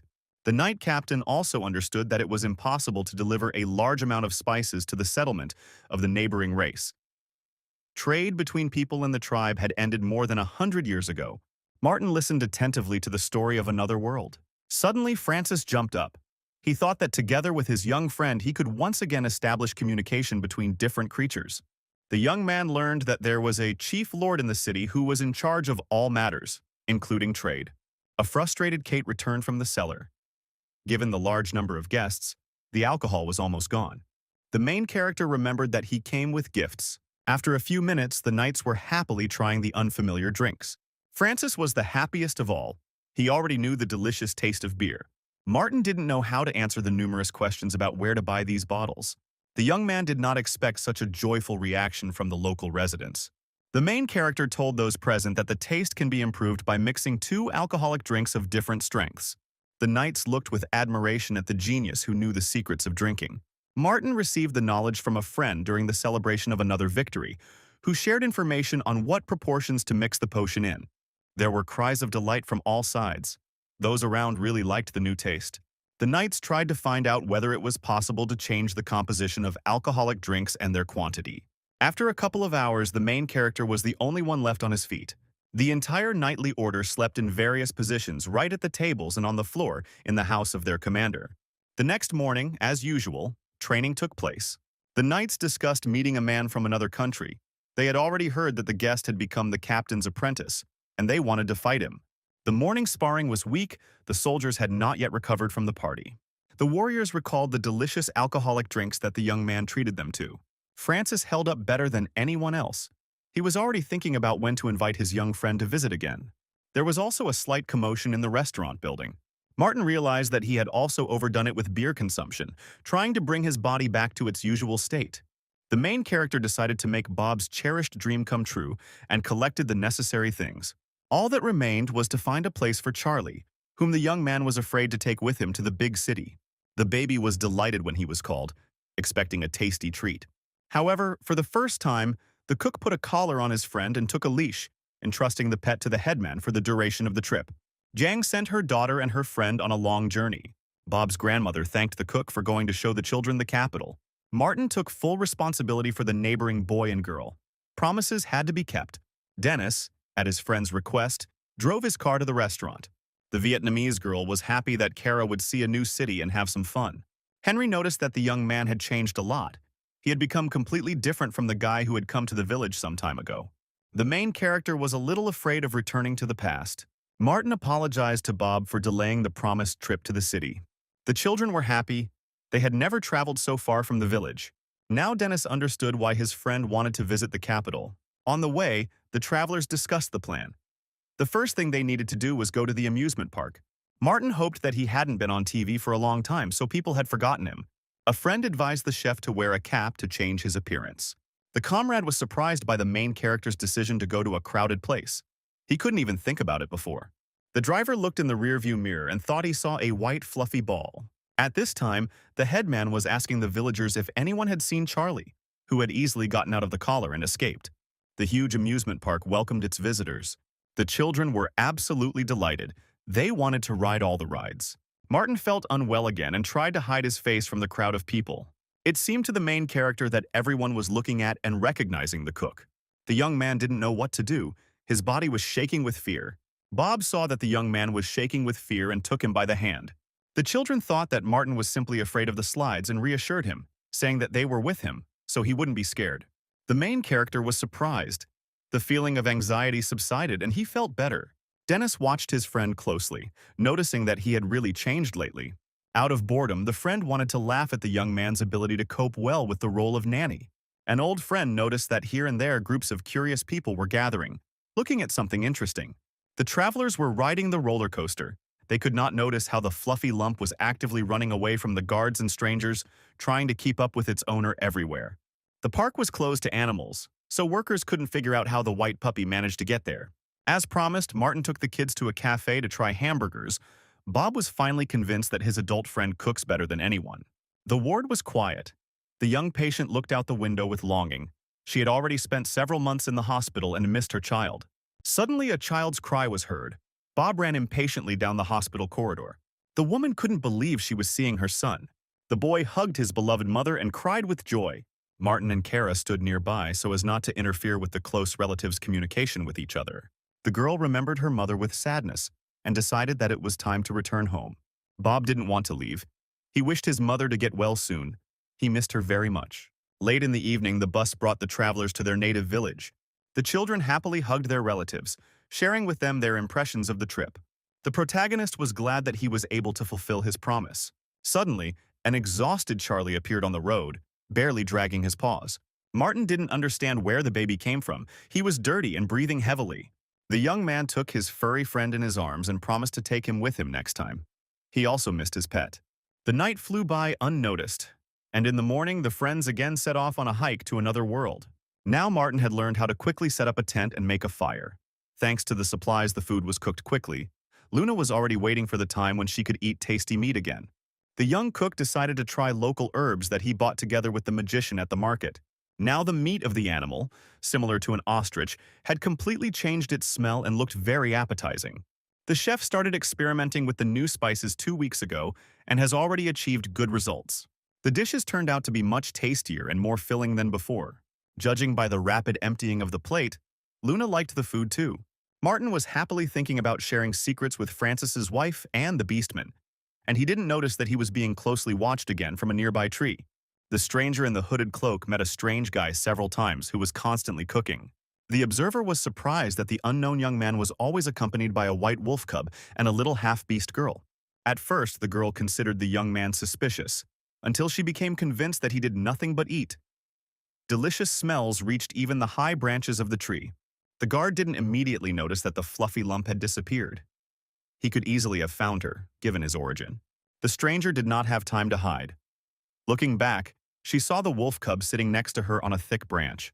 Charlie greeted the intruder with a loud bark, giving away her location, and she fell head over heels in surprise. The main character heard his friend's voice and looked around. The bushes nearby began to rustle, and Martin went to look for the baby in the thickets, worried that he had managed to catch some prey again and would have to cook again. Parting the branches, the young man saw a strange stranger. The elf girl sat on the ground and could not believe that she had fallen from a tree. This had never happened in their tribe before. A blue bird with a sharp beak and large claws was already flying to help its owner. Martin couldn't get close enough to help the stranger up. The girl's name was Abigail.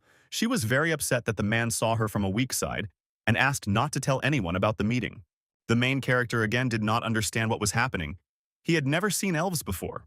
A few moments later, only a light trace and a dagger, which its owner accidentally dropped, remained from the unexpected guests. Charlie sat in a tree, causing the young man to think that he was the reason for the girl's sudden fall. The wolf cub's eyes shone radiantly, as if he was hearing about the incident for the first time. Martin felt uncomfortable. He heard a story about a third humanoid race existing in this world. Now he wanted to apologize for Charlie's behavior. A small, sharp dagger lay on the grass. The main character picked it up and decided to hide it until the next meeting.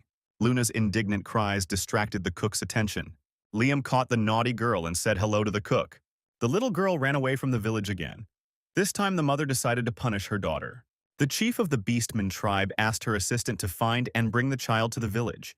Liam knew very well where Luna might have gone, so finding her was not difficult for him. Suddenly the bodyguard fell silent. He smelled the elves. Martin suggested that the scent came from the weapon that the intruder had lost. The main character began to tell that he met an elf who fell from a tree. Then he remembered her request and fell silent. Liam couldn't believe that representatives of one of the most ancient races could fall from a height. Charlie was mysteriously silent. The young man didn't know what to say next so as not to let the girl down. Samantha's assistant looked at the man with disbelief. To change the subject of the conversation, Martin offered his guest something to eat. Liam wasn't hungry, but his new friend didn't want to let him go just like that. The cook prepared the ingredients for the shashlik in advance, and a few minutes later the meat was already grilling. The moon's bodyguard got his share. Martin tried to restrain the little ones, who were ready to snatch tasty morsels right from the guard's clawed paws. The fluffy tail betrayed the feelings of the beastmen, who really liked the treat. The cook promised to wrap up the products for him to take home, so that he could enjoy the delicious meat again at home. Abigail was patrolling the forest again, her spirit bird Sona by her side. The elf was still upset that a stranger saw her. Suddenly the girl felt someone's presence. Liam walked calmly along the forest path. He had no one to hide from. The representatives of the two races greeted each other, and the half-beast was interested in why his interlocutor was watching the cook. Abigail explained that this forest was common to all the tribes, and strange things had been happening there lately, so she had been watching the stranger. Samantha's assistant reported that the young man was a friend of the beastman. The elf looked closely at her unexpected interlocutor. Liam looked impressive. His strong aura indicated that he was one of the strongest warriors of his tribe. In the half-beast's hand was an incomprehensible object that emitted a fragrant smell. The girl promised that she would stop following him if the stranger did not behave suspiciously. While Martin was enjoying the village life, the capital was in full swing. One of the television workers was rushing to her friend to pick up some forgotten things from his car. Dennis was surprised. Filming was supposed to be taking place at that time, but Jessica was on break. The conversation was interrupted by a phone call. The young man looked dissatisfied. The conversation was very short. The singer's manager looked thoughtfully at the received message. His friend sent him money for gas for the last trip with the neighbor's children. The presenter looked at her colleague. Judging by Martin's behavior, he was completely different from what he was portrayed as on social networks. Numerous comments and rumors said that the famous chef had developed star fever. Although his skill level was weak, his good looks were the only advantage of the young man. Dennis shared that his friend had many envious people because he always told the truth. The manager said that Martin was unlucky. He ran into a competitor who had an inferiority complex, and he was the main distributor of dirty gossip. Chef Warren was jealous of his talented colleague's success and tried in every way to get rid of him, reporting false information to reporters and on the internet. While Dennis was talking to his friend's rival got out of a car parked nearby. Jessica was the first to see the man. She realized who they were talking about and warned her colleague. Ever dissatisfied with everything, Warren headed to the TV studio building. The manager advised his girlfriend to avoid this guy. The girl was shocked by the information she received. She had previously thought that both chefs were friends. She had once been invited to a culinary show as an independent judge. Martin's colleague came to the television center to discuss his participation in the new program. While waiting to meet with the director, the man looked at the news on the internet. One of the fans posted a photo of the main character in an amusement park, suggesting in the comments that the young chef came there with his nephews. Warren was upset. He heard that his lucky rival had injured his arm and was away for treatment, but in fact he was healthy and having fun in the city. Kevin, the new chef friend he had brought onto his team, looked at the picture. The young man couldn't understand what was bothering his friend, who had recently helped him get a job. An older friend explained to the boy that he needed to choose the right team in order to win. Kevin listened attentively to his experienced colleague. Warren couldn't calm down after seeing the joyful look on his old rival's face.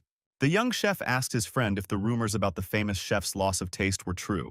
Martin's enemy knew he had a broken arm, and it was the first time he had heard of his rival's other health problems. Warren was very pleased with the information he received. Kevin was surprised that his boss didn't know about this. The cameraman warned the guests that it was time to get ready for filming. However, in the head of the envious person, a cunning plan of revenge was already maturing. The famous chef told the new team member that a new culinary show would soon take place, to which famous masters were invited. Warren was already dreaming of finally destroying Martin. The main character did not suspect anything. He worked calmly in his establishment. In the morning, Mr. George came into the restaurant again. This time, the famous artist ordered pizza. The painter was glad that his villa was nearby, so he had the opportunity to enjoy delicious food. The restaurant owner thanked his new acquaintance for the gift. His painting fit perfectly into the restaurant's interior. George asked the chef to prepare him a portion of vongole. He liked to open the shellfish himself while eating. Martin was once again surprised by his guest's knowledge of Italian cuisine. Suddenly the phone rang and it was Dennis on the other end. A friend suddenly asked what his comrade was doing and whether he was going to take part in the new competition. The artist listened attentively to someone else's conversation. The manager quickly ended the conversation. He was glad that Martin didn't know anything and advised him to stay off the internet for a while. The restaurant owner didn't understand anything and was upset. To figure it out, the young man opened the news and learned that someone had confirmed on his behalf his return to the capital and participation in a star culinary show. Once again, numerous comments on social networks poured out streams of dirt on the famous young chef. Martin was shocked. He didn't know who could give an interview to journalists instead of him. No one even invited him to the filming. George watched his young friend, not knowing how to help him. The restaurant owner began to analyze the information he received. The young man shuddered. He remembered how it all ended the last time, when he couldn't withstand the psychological stress and broke down. The painter was frightened. He saw that the boy turned pale and was ready to faint. The artist suggested calling an ambulance, but the cook seemed not to hear him. Martin tried to pull himself together and relax. After some time, the young man felt better. He calmed the worried guest and went to the kitchen. The protagonist did not know who his enemy was, but he hoped that recovery in the wilderness and another world had a beneficial effect on his health. The chef read the news about his participation in the show again and decided to simply ignore it. The chef promised the visitor to make an order within half an hour.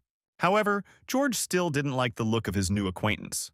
The artist could not understand what could have frightened and upset the young restaurant owner. After seeing off the guest, the main character went on a camping trip to rest. Martin looked at the starry sky and tried to calm himself. In the afternoon, Dennis called and said that the police promised to look into the matter and find the person who published the article, and the press was also preparing a refutation of the rumors. The cook sat by the fire and thought that he had at least one true friend who had supported him more than once in difficult times. To finally distract himself from his thoughts, the main character began to count the stars. Martin was distracted by the noise. His tailed friend had returned from hunting. The prey was very small for Charlie. He easily dealt with the giant predators that lived in these places on his own. This time, he had a small bird in his teeth. A frightened Abigail ran after the wolf cub. The elf was very worried about her feathered companion. Martin was forced to apologize for his shaggy assistant. The girl was surprised that the man also had the ability to see spirits, just like the white wolf. Abigail knew that few people were given such opportunities, and she couldn't believe that the stranger was not lying. The main character did not understand what was being discussed. He saw a small blue bird with a long beak and wings, which the guest called Sona. The elf still knew nothing about the suspicious guest. Martin remembered something and reached into his backpack. The young man returned to the girl the dagger that she had lost during her unexpected fall from the tree. Abigail thanked the stranger. She was starting to like him a little. The new acquaintances began to talk, and the bird carefully hid behind the back of its owner. The main character offered to treat the guest to meat, but she ate only plant foods. Martin didn't want to let the girl go and decided to quickly cook the vegetables. Within minutes, the shiny lumps were baking in the flames of the fire. Abigail looked at the strange object the young man handed her with disbelief. A small hot metal ball lay on the palms of his hands. The cook removed the foil he had used to prevent the potatoes from burning. The elf saw such food for the first time. The strange delicacy gave off an appetizing smell, and a little oil made the vegetable softer. The girl couldn't resist. The delicious aroma spread around. The guest carefully took a small piece into her mouth. Abigail immediately appreciated the sweet taste, which she really liked. Until now, the elf thought that human food was sharp and disgusting. The shaggy assistant was actively destroying the baked potato, dreaming of a piece of meat. The guest thanked the young man for the treat. They had a similar vegetable, but it was not as tasty as this dish. Martin was absent-minded. He hardly heard what the girl was saying. The protagonist apologized and asked to repeat what Abigail said. Only now did the elf notice that the man's behavior had changed today. It was clear that something was bothering him. The young man was thoughtful and quiet, simply looking at the beautiful scenery around him. Abigail sat down by the fire to ask the stranger about his problems. Martin shared his thoughts with his guest. The cook didn't like the rumors that were constantly spread about him. He couldn't understand who hated him and why. The representative of another race listened attentively to the incomprehensible words about another life. The main character said that he hid in the wilderness to avoid gossip and envious glances. The girl told her new acquaintance about the trials that elves must go through to become adults. The initiation ceremony is very difficult for young individuals. Members of the race live very long lives, during which they have to experience many difficult events. Abigail said that each of them has moments when the pain becomes unbearable. The guest approached the lake and took a sip of water. The elf thought, remembering her years. The girl looked at the stars. The main thing for her and the others was the strength to face this pain. Abigail was glad to share her knowledge with her new acquaintance. The main character realized that even if he ran away and hid, the problem would not go away.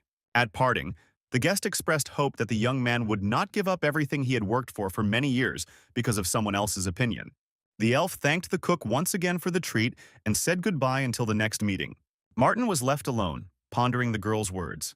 The young man understood the meaning of the ceremony and decided to act. The young man woke up his little friend.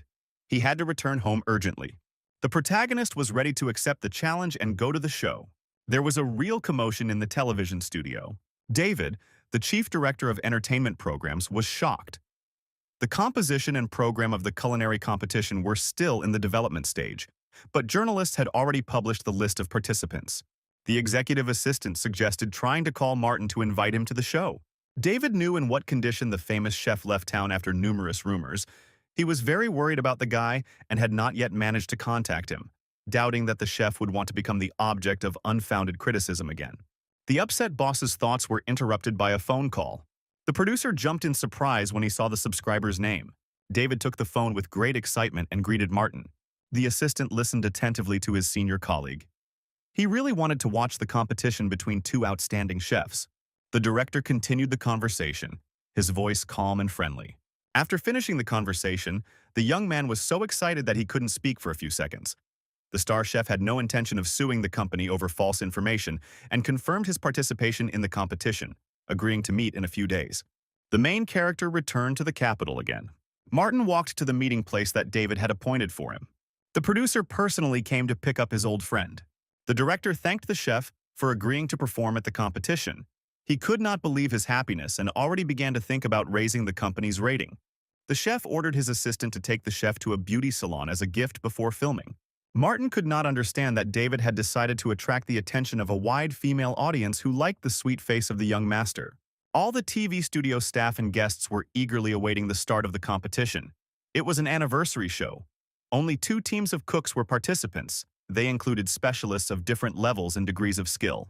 Warren was confident of victory and gave instructions to his most junior colleague. Kevin, like his older friend, was surprised by the appearance of his main competitor. The young man was upset that he had participated in the preparation of a critical article about the famous chef. He did not expect that it would be published immediately. The team captain tried to calm the frightened newcomer.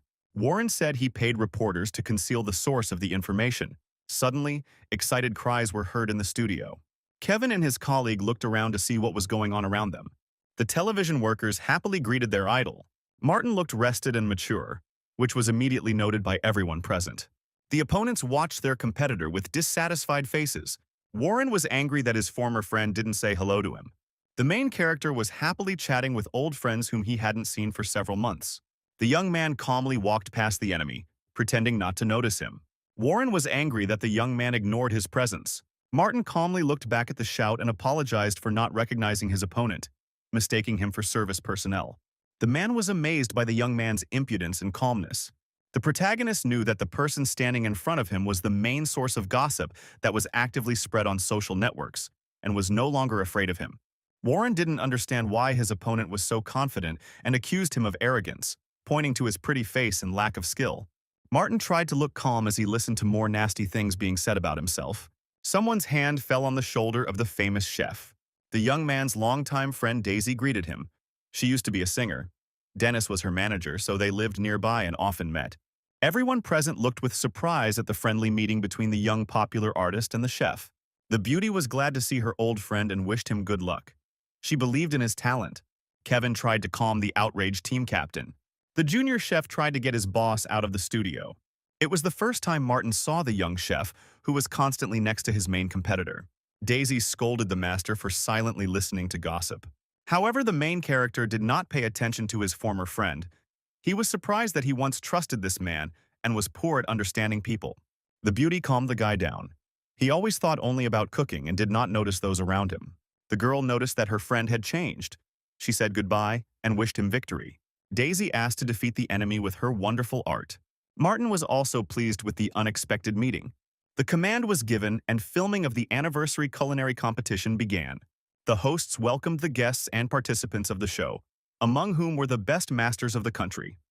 The theme of today's competition was dishes that can be enjoyed with family. The main character went to the balcony to better observe the progress of the competition. The competition was opened by young chefs who appeared on stage for the first time. Kevin participated in the first round from the opposing team. The young specialists began preparing their signature dishes. Martin watched as his colleague deftly handled the lamb. The opponent chose seafood and steaks. The main character knew how to cook almost all the products.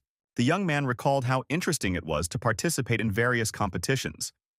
Due to time constraints, it was difficult to fully reveal his potential. Kevin noticed with horror that their main enemy was watching him. The master's eyes met and studied each other for a few seconds.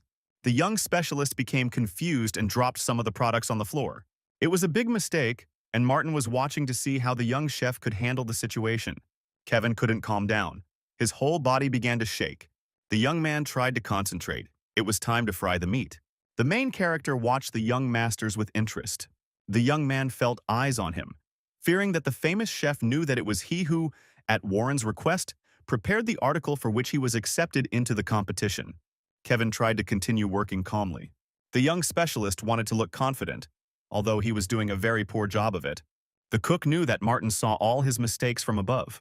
The young man envied the star master, who was in fact a virtuoso in his field. The opponent was already finishing the task. We had to hurry to meet the deadline. Kevin placed the steaks in the pan and started on the shrimp. The main character was upset. The rival completely forgot about the fire. By the time Kevin smelled the oil, it was already burning. The young master was in a hurry and made mistake after mistake. Martin already knew who would win in the first round. After the defeat, the upset young man sat in the hall.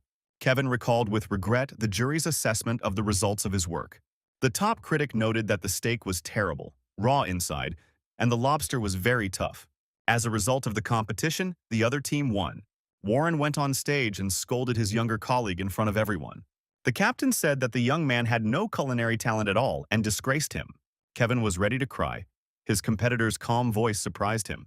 Martin walked up to the guy and offered him a drink, trying to support the newcomer. The young chef was not prepared for his dishes to be judged at a professional level. The main character praised the young specialist, who did not run away and fought steadfastly until the end. The famous master wished the young man not to give up and left. Kevin was surprised by the pleasant conversation with a man he did not know at all and had heard a lot of bad things about. Several rounds passed. The jury was tired. Everyone was waiting for the battle between the two strongest chefs in the country. Daisy announced that Martin would be competing against Warren in the final round of the competition. Jessica has judged cooking shows on numerous occasions and was happy to see the star chef again, who had recently won numerous competitions, but then disappeared for several months, leaving all the prizes to be won by his former friend. The jury members knew how their colleague felt about the talent of the famous chef. She often cooked at home using his recipes. The girl couldn't hide her delight. She was interested in what Martin would surprise them with today. The country's top restaurant critics studied the competition closely. The time has come for the final duel between the two famous masters. Warren was a five-star restaurant chef and a frequent television personality. The main character has always loved to cook and entered the history of the culinary world as the youngest winner of the top 10 shows. David watched the handsome man with a sense of satisfaction, glad that he had managed to take him to a beauty salon. In order not to give rise to unnecessary conversations, the main character calmly put a cap on his head. The producer was shocked.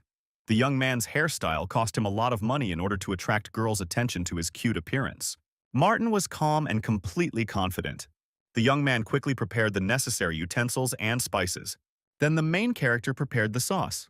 At this time, Warren was also working on his work. The judges were watching closely to see what the famous chefs were going to surprise them with. The restaurant chef began to prepare an expensive dish of French cuisine, Chateaubriand, which was considered an elite beef product. The critic observed that foie gras, truffles, and Madeira sauce were then added, making it a serious bid to create a high-class dish called Tornados Rossini. Jessica was upset, worried about her pet. Warren was confident of victory. He was infuriated by the fact that his competitor agreed to fight him without having any taste. The evil chef was interested in what his rival was planning. Seeing what was happening at the next table, the famous chef was surprised. Martin worked calmly with a hammer. Thin slices of pork lay on a baking sheet. The young man decided to treat the jury to tonkatsu. The judge couldn't believe her eyes. It was a typical Japanese dish. The girl could not understand why the young man chose this particular menu. Jessica hoped the dish would be more presentable and would be easy to give a high rating. A large screen showed the jury and guests the process of preparing the products, and the entire country watched the final with bated breath. Warren looked at his opponent, not understanding what he was thinking. The restaurant chef decided that the young master had relaxed on vacation and forgotten about the competition that had taken place at the competition. The man continued to watch his opponent closely. Pieces of delicious steak were fried in special oil, spreading aromas throughout the studio. Warren was pleased that his competitor was so much lower in level and that the victory was so easy. The main character did not pay any attention to those around him. He added some spices to the pan. It was time to start frying. The color of the oil acquired a rich shade. Martin was pleased with the result. Everything worked out as he had planned. The main character took the meat, previously coated in specially prepared breadcrumbs, and lowered it into the frying pan. After a few minutes, the pieces were covered with a crust. The young man carefully took out the first portion. The pork was easy to cut and looked delicious. Martin took a bite to appreciate the results of his labor. David watched the progress of the competition closely from his office. The producer was initially scared when the young man told him that he wanted to cook tonkatsu. But now, watching the young man's reaction, he was completely confident in him. The main character was pleased with the result of the test. The program director thought that he hadn't seen Martin smile for a long time. Both chefs finished almost simultaneously. The workers took the dishes to hand them over to the jury for evaluation. The hosts invited the masters on stage to ask a few questions while the judges prepared for the auditions. Warren felt like the hero of the day, and he thought the cheap dish suited his opponent just fine. The restaurant chef teased his colleague by suggesting that he go on vacation again. The competitor's response silenced Warren. Martin agreed that it was living in the countryside that helped him prepare his dish. The presenter announced that Warren's work would be judged first, as he had completed the task a little faster. To fill the gap, the chef was asked to explain how his product related to the theme of family meals. The famous chef replied that his goal was to feed everyone the best he could, highlighting his talents. Daisy, in turn, asked what Martin could explain about the idea behind his dish. The main character thought for a moment and answered. The young man said that during his vacation he managed to meet different people who were glad to see him. The young man remembered another world, whose representatives he could call friends. These were the neighbors and residents of the village where he opened the restaurant. Who were close to him, he considered them his relatives. Martin said he thought about a large family, each member of which would be satisfied with the food prepared. That is why the young chef chose delicious meat that was deep-fried. The presenters thanked the participants. It was time to announce the results of the competition. The first dish judged by the jury was Warren's culinary creation. The French cuisine was top-notch, a Rossini Tornados. Jessica looked at the meat in surprise. It was the first time she saw this dish, which looked like food for rich people. The layers of liver steaks were surprisingly easy to cut into pieces. The master's work really looked gorgeous. The judges began to sample, thinking that they lacked business attire. Even a food reporter and the vice president of a chef's association praised the taste and presentation of the food. Warren listened with satisfaction to the praise addressed to him. Most of the judges liked the choice of ingredients and the professional skills of the master. The man reflected on the fact that he had made the right choice in choosing expensive products. The rival looked sarcastically at the young competitor who had prepared a cheap, everyday dish. However, the words of a restaurant critic changed the situation. Bernard said that of all the similar dishes he had eaten before, this was the least unique, not something for a warm family dinner. The expert suggested that the choice of an expensive menu was simply an attempt to show off. Martin was no stranger to the show and had often heard harsh words from critics. The presenters summed up the results. In total, Warren scored 88 points. Bernard was always strict with the competitors. He had no favorites. One of the high-ranking members of the jury tried to argue with her colleague, but he was not going to give high marks to uninteresting dishes, as a result of which all of today's participants had less than 90 points. It was time to start trying the second product that Martin had prepared. The tonkatsu portion looked more modest than the first option, but quite appetizing. The judges silently studied the presented dish, thinking that the young chef had come simply to have fun at the competition. The special reporter was amazed by the young chef's confidence and cut off a piece of pork. The judge put the meat in his mouth without much enthusiasm. The other members of the jury followed him, their eyes shining with amazement, and the studio fell silent. The restaurant critic was speechless. Jessica didn't hide her delight. She loudly praised the delicious cutlet. Everyone found something important for themselves in this ordinary dish. Some liked the crispy crust.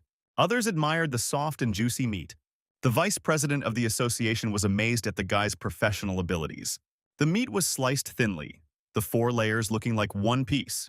The reporter praised the additional sauce that was served with the dish. Bernard noticed the presence of green chili peppers, which had a phenomenal ability to intensify flavor over time. The restaurant critic knew that the frying time had to be very precise so that the special qualities of the spices did not spoil the meat. The head judge liked the new level of skill he saw in Martin. Jessica told the hosts that she calmed down even before the tasting when she saw both dishes. The first option seemed delicious to her, but it required a certain setting and a business suit. The main character listened attentively to the judge's speech. The competition was over and Daisy was ready to announce the final results. As a result, Martin scored 96 points and was recognized as the best master of the anniversary show program. Although the teams ended up drawing overall, Warren was left very disappointed. The young chef looked at the screen with a smile. The chef of a 5-star restaurant couldn't believe he lost. The man angrily attacked his rival, accusing him of cheating. Warren couldn't understand how an expensive, fancy dish could be priced lower than ordinary street food. Martin's former friend began to suspect that the young man had deliberately agreed to participate in the competition, where everything was planned in advance. The operators urgently tried to turn off the sound. Warren thought the boy had come on the show specifically to get revenge on him. However, Martin was calm. He was sure that his senior colleague wanted to destroy him completely and reminded his rival of this. The main character has long understood who published the article with incriminating evidence and gossip. Television workers and journalists listened with interest to the conversation between the famous chefs. Daisy and her partner also wanted to know the truth. Those present gathered in the studio to hear the main news. Warren was frightened and denied his involvement in the release of the report. Martin didn't believe a single word his former friend said. In a few months, he hadn't changed at all and always tried to insult his colleague. The main character said that during his vacation he had regained his strength, and he was absolutely not concerned about the opinion of his unscrupulous competitor. The young man shared his thoughts that all of Warren's actions and words speak to how bad he really is. The restaurant chef couldn't believe he had been exposed. In a rage, the man tried to stop the guy. Warren grabbed his opponent by the suit, trying to find out what he was better at. The villain promised to completely ruin Martin's career. The master did not stop shouting at the young man, accusing him of all sins. David arrived just in time. He was tired of listening to unfounded reproaches, and he calmly removed Warren's hand from his friend. The producer also knew who ordered the release of the incriminating evidence, which had a negative impact on the television company's ratings. The man denied his involvement and demanded proof. David was going to submit the materials to court for slander. Warren was very scared, but he was not going to give up. Kevin timidly confirmed that he had told the whole truth about the article to reporters.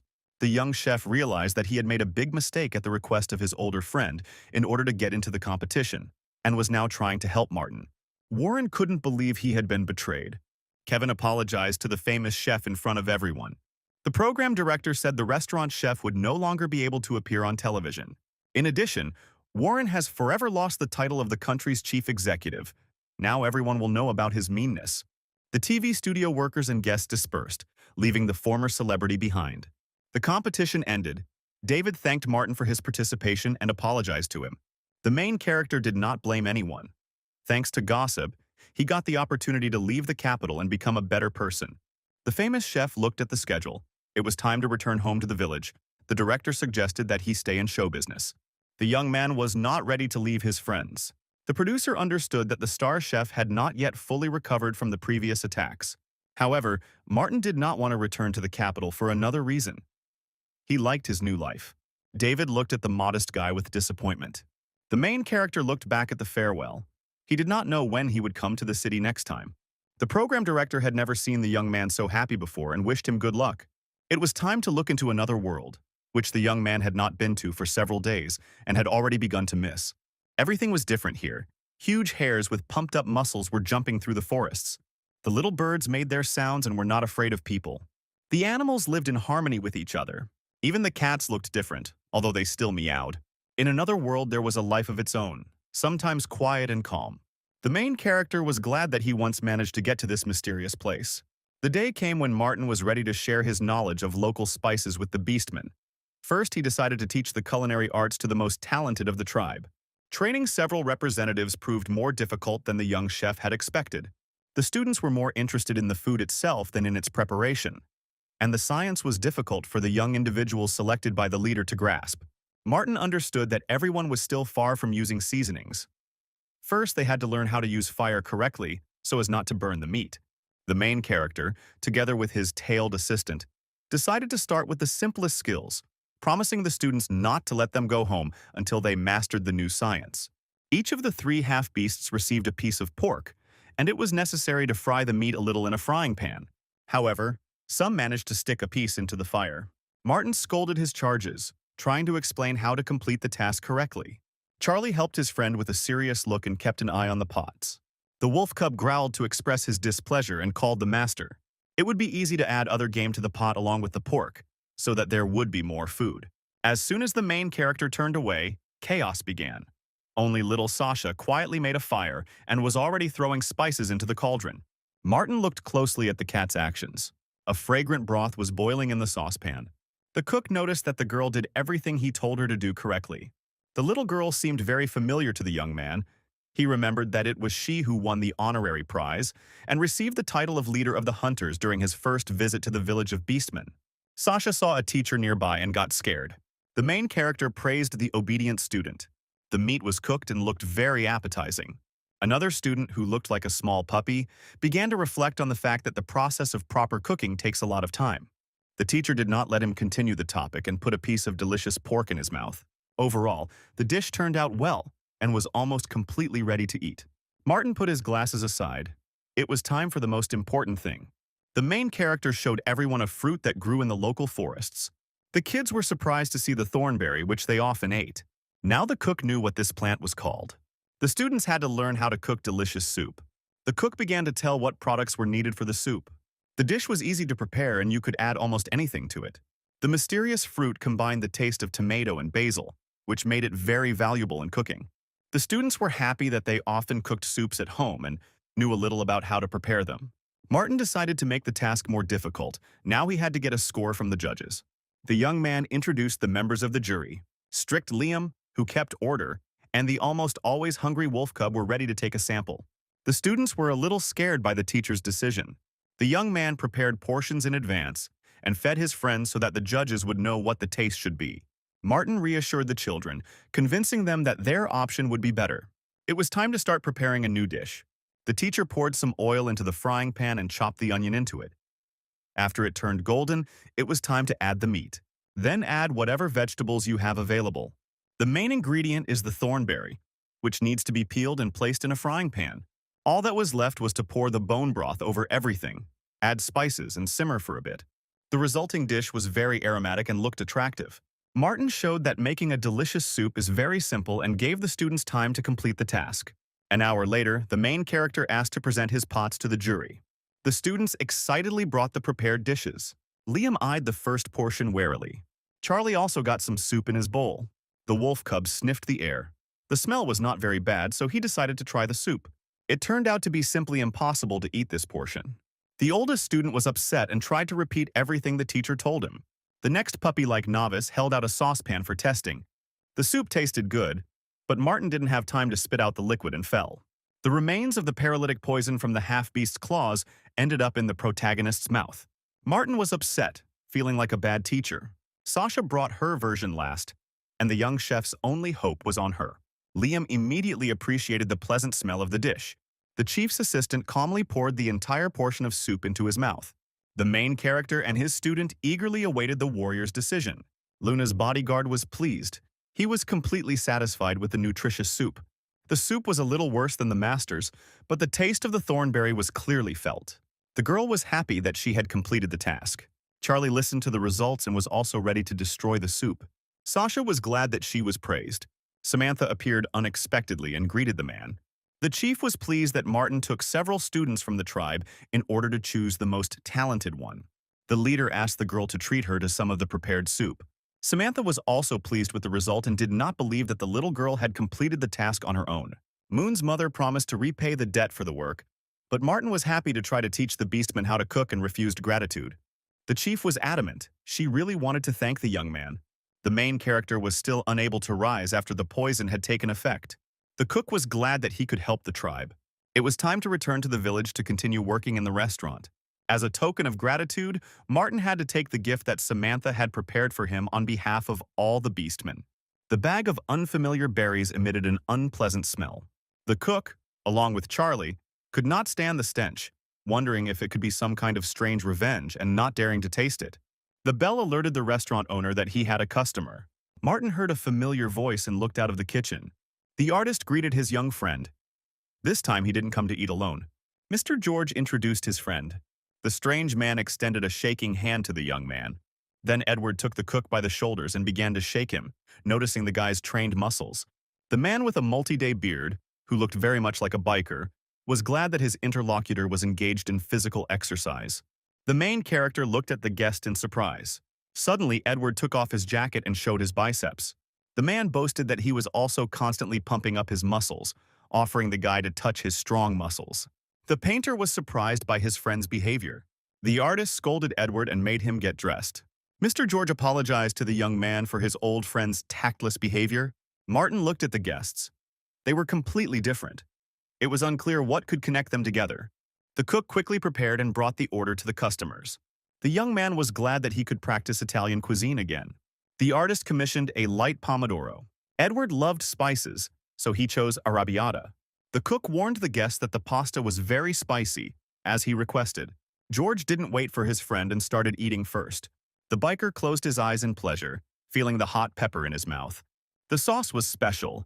It combined spicy and sweet taste. The dish looked magnificent, whetting the appetite of the diners. Edward was satisfied with the quality. The dish was the same as he had tried many times in Italy. The main character wished the guests a bon appetit and went to the kitchen. The painter's friend detained the owner and asked him to choose at random one of the days off in a couple of months. Martin was surprised but fulfilled the elderly stranger's wish. The chef asked what date it would be. Edward said in a calm tone that he planned to resign that day. The young man was shocked by the selection method and asked what the strange man who looked like an old biker did for a living. George intervened in the conversation. He knew that no one would recognize his friend.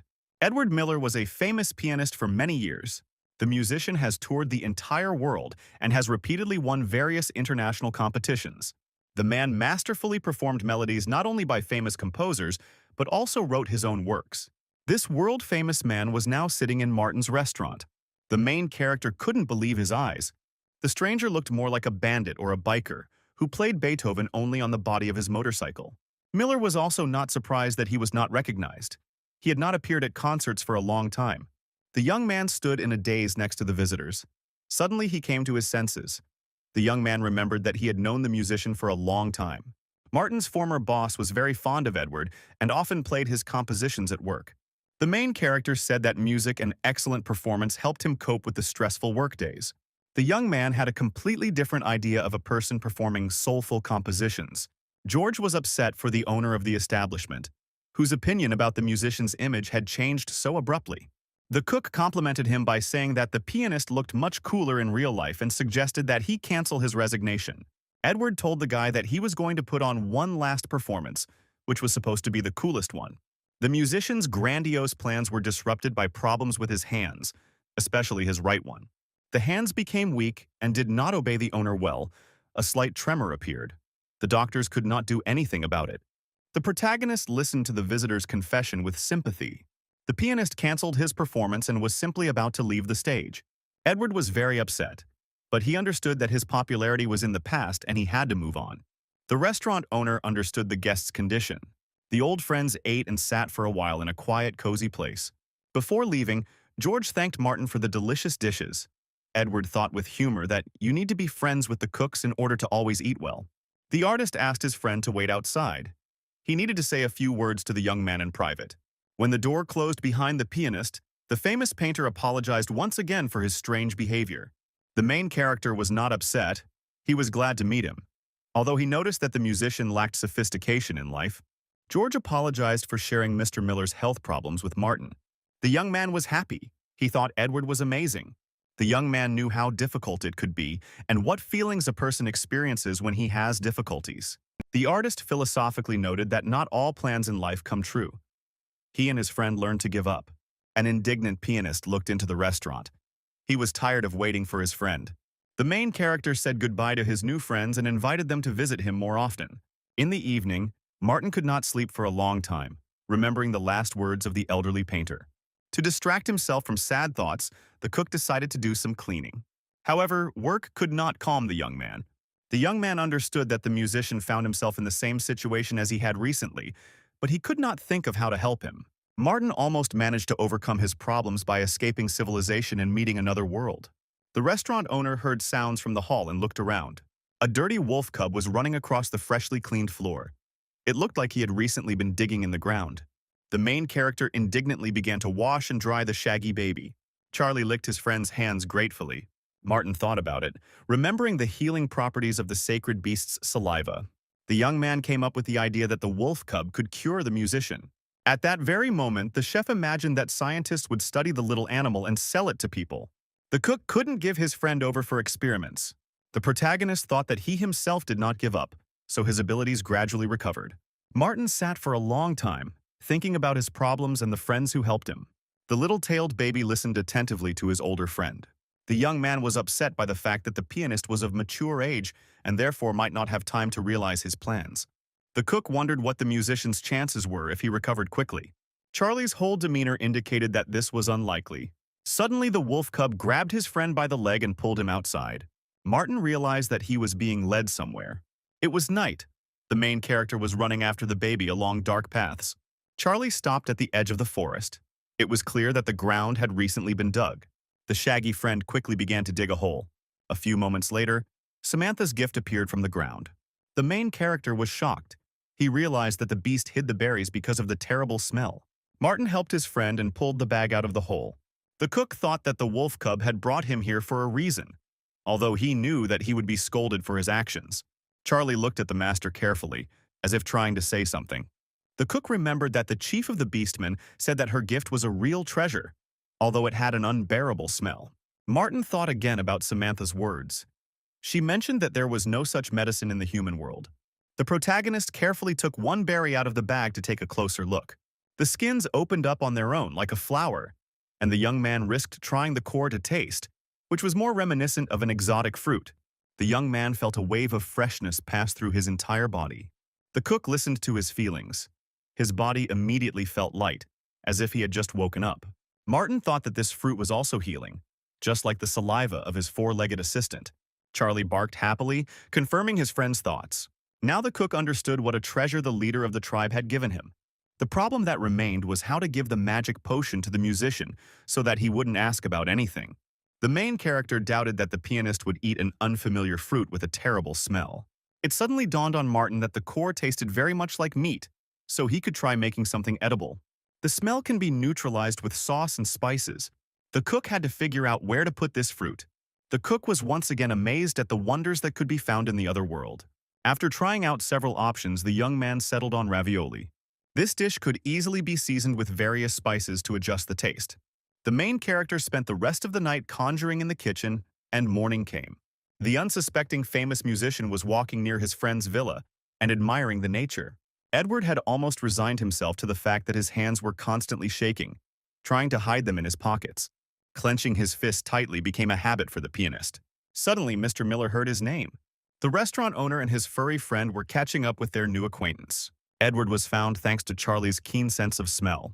The musician was surprised that the young man decided to visit him himself, which meant he needed something. In response, the chef said that he had simply dropped in to visit and suggested having a bite to eat outdoors. The cook took out a container of food that gave off a fragrant smell. The pianist was surprised by the young man's unexpected offer. Martin once again offered the man something to eat. Edward could no longer refuse, feeling the wonderful aromas of the food. The main character opened the lid of the container. The ravioli were still warm and looked absolutely delicious. The musician thought that the young man decided to try out the new menu. Suddenly, Edward realized that his new friend was worried about him. The cook denied it. He just dropped by to visit with his treat. The day before, George had scolded his friend for letting the restaurant owner know about his problems, and now the musician was worried about it. Having finally decided that the last performance would not take place, the pianist took up the ravioli. Martin watched the sad Miller closely, realizing that he could not live without his instrument.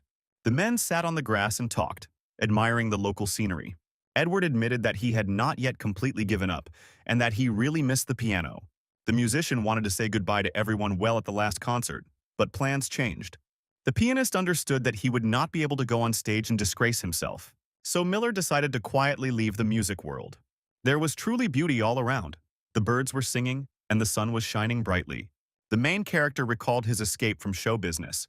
Martin said that he understood perfectly well the state of his interlocutor. However, the young man really wanted to hear the final chords of the famous pianist. The musician looked at the cook with distrust, surprised by his persistence. Edward thought that Martin was still too young to understand the situation. The man laughed. He had once been that young too. He liked the boy's energy. The main character became upset, thinking that he said something wrong. The pianist reassured his friend. He really needed support. Martin was the only one who didn't think about giving up and tried to help. Edward understood everything and thanked the young man. While talking with an interesting interlocutor, the main character completely forgot to feed his furry assistant. While the young man was busy with his four-legged friend, the musician finally decided to try the treat and put the ravioli in his mouth. Edward immediately felt that something was happening to him. Knowing the celebrity's preferences, the main character specially added hot sauce, which helped to hide unnecessary odors and improve the taste of the medicinal fruit. The dough went perfectly with the juicy filling, and the food turned out to be absolutely non-fatty. Edward appreciated the chef's skill. After eating a few pieces, the pianist noticed that he felt better. The chef explained this by saying that his emotional background had improved. However, the musician noticed that even his fingers began to tremble less. The protagonist apologized and asked his new friend to take away some portions of ravioli. At parting, the chef said that the products could be put in the refrigerator to eat every day. When the young man left, Edward again listened to his feelings. My hands seemed to become a little stronger and didn't shake. The fingers obeyed the musician and worked fully, which had not happened for several years. A few days later, a moped pulled up to the restaurant. The main character heard the bell and was surprised. He hadn't had any visitors for a long time. Martin looked out of the kitchen and saw the postman. The man handed the owner of the establishment a small parcel. The young man looked at the thick envelope in surprise, noticing the sender's details. Charlie heard Edward Miller's name and went out to see his friend. The letter contained 2 tickets to the pianist's final concert. There was also a letter written in small handwriting enclosed in the envelope. The musician told his young friend that he had good news and was back in action. Martin learned that the pianist had returned to the capital, continued his treatment, and was preparing for a performance. At the end, it was said that Edward was very much looking forward to the young man at the grand final concert to play his music from beginning to end for his audience. The protagonist read a note thanking him for helping him make his dream come true. The four-legged friend listened to Martin, who read the letter out loud, pretending not to understand anything at all. There was a lot of traffic on the roads of the capital. People were rushing to work. Dennis was driving when he received a message from an old friend. Martin wrote that he had an extra ticket to a concert of a famous pianist. The manager was glad that they remembered him and was surprised that the prices for the musician's final performance were enormous. The young man was upset. He already had plans for this date, which he could not cancel. Dennis wondered which Miller fans he knew. The young man scrolled through his contacts and settled on one of their mutual acquaintances. Martin's friend dialed the number and waited for an answer. Hearing a familiar voice, Dennis was delighted and asked if the girl had any free time for the coming weekend. Daisy listened to her former boss with surprise. They hadn't spoken since she became an artist. At this time, the girl was relaxing in a cafe. She happily agreed to go to the concert of her idol. The long-awaited day of the famous musician's final performance has arrived. Martin was one of the first to arrive at the concert hall. A few minutes later, he was joined by an old acquaintance, whom they had hardly seen for several years, not counting the last cooking show where she was one of the hosts. Dennis, as usual, warned his friend at the last moment that he would send Daisy in his place. The beauty was glad to see the young man. She didn't know that he also loved to listen to music. Martin explained with embarrassment that he had only recently come to appreciate the pianist. Old friends remembered the times when they lived close by and often communicated with each other. Dennis was the older guy who usually always called the shots, despite the disapproval of those around him. Martin laughed. They really did have a good life. Daisy recalled the jokes they used to enjoy back then. The main character thought about it. He was very young then. The beauty noticed that the cook was not listening to her and called out to him. Unexpectedly, strangers approached the old friends. A stranger recognized the artist and asked her for an autograph. Martin first learned that his interlocutor was acting in TV series. He thought that she was continuing to sing. Daisy noted with humor that her friend in the distant village was completely behind the times. The main character looked at his friend in surprise, as if he was seeing her for the first time. The girl said that films with her participation are shown on all television channels. The young man apologized. He really hadn't watched TV for a long time. The beauty finished off her friend, scolding him for calling her a singer. Martin did not argue with the girl and silently waited for the performance to begin. Finally, the famous musician appeared on stage. Everyone looked at the famous person with delight. Many knew about his health problems and no longer hoped that they would see his virtuoso performance. Edward looked great. He had cut off his beard and immediately looked several years younger. The pianist bowed, greeting the numerous spectators. Daisy watched her idol with excitement. Like many, the beauty knew about the musician's illness and was surprised by his courage. The main character reassured his friend. He was confident in Edward's success. Martin suggested that the girl relax and enjoy the music. The pianist sat down at his favorite instrument with excitement. It was as if my feet had automatically settled into familiar places so that I could press the right pedal in time. Miller paused for a moment, listening to the silence in the room. The fingers slowly moved towards the keys with a familiar movement. Beautiful music began to sound, and it seemed as if there was only a pianist and a piano in the whole world. Edward enjoyed the sounds of the melodies of the best pieces, which he included in the final performance. The main character was at a concert for the first time and enjoyed seeing how skillfully his older friend played the instrument. The musician continued playing without stopping, and the audience noticed that his hands were completely healthy. Daisy watched her favorite pianist with admiration. The final performance of the famous musician was brilliant. For a long time, the audience did not want to let their idol go. When everyone left, Edward met Martin in the hall. The pianist joyfully greeted his friend and his acquaintance. Daisy beat her friend, outraged that he had not warned her that he knew a celebrity. Miller was very interested in the impressions of the concert. The main character was delighted with the performance. The artist intervened in the conversation. He thought that his old friend had dragged out the ending. The men once again began to argue loudly, not paying attention to those around them. Martin didn't immediately recognize George. In a suit, he looked more formal and elegant. The young man tried to calm his friends, but the beauty could not believe that the famous painter was also his friend. The young man revealed a secret to his girlfriend. These men often visited his restaurant. The girl also wanted to know the address so she could become a regular and eat well. Daisy plucked up her courage and asked for an autograph. The beauty thought that today's performance was simply amazing and the best of all the previous ones. The musician thanked the young artist for her kind words. Edward did not reveal the circumstances that changed his decision. He simply looked at Martin silently. The main character pretended not to understand what the pianist was talking about. The musician was very pleased that he managed to make his dream come true. George remained silent. He also did not voice his strange assumptions out loud. At parting, the great pianist once again thanked his young friend for his help. The chef invited his friends to visit his restaurant more often. The next day, the main character went on a picnic again.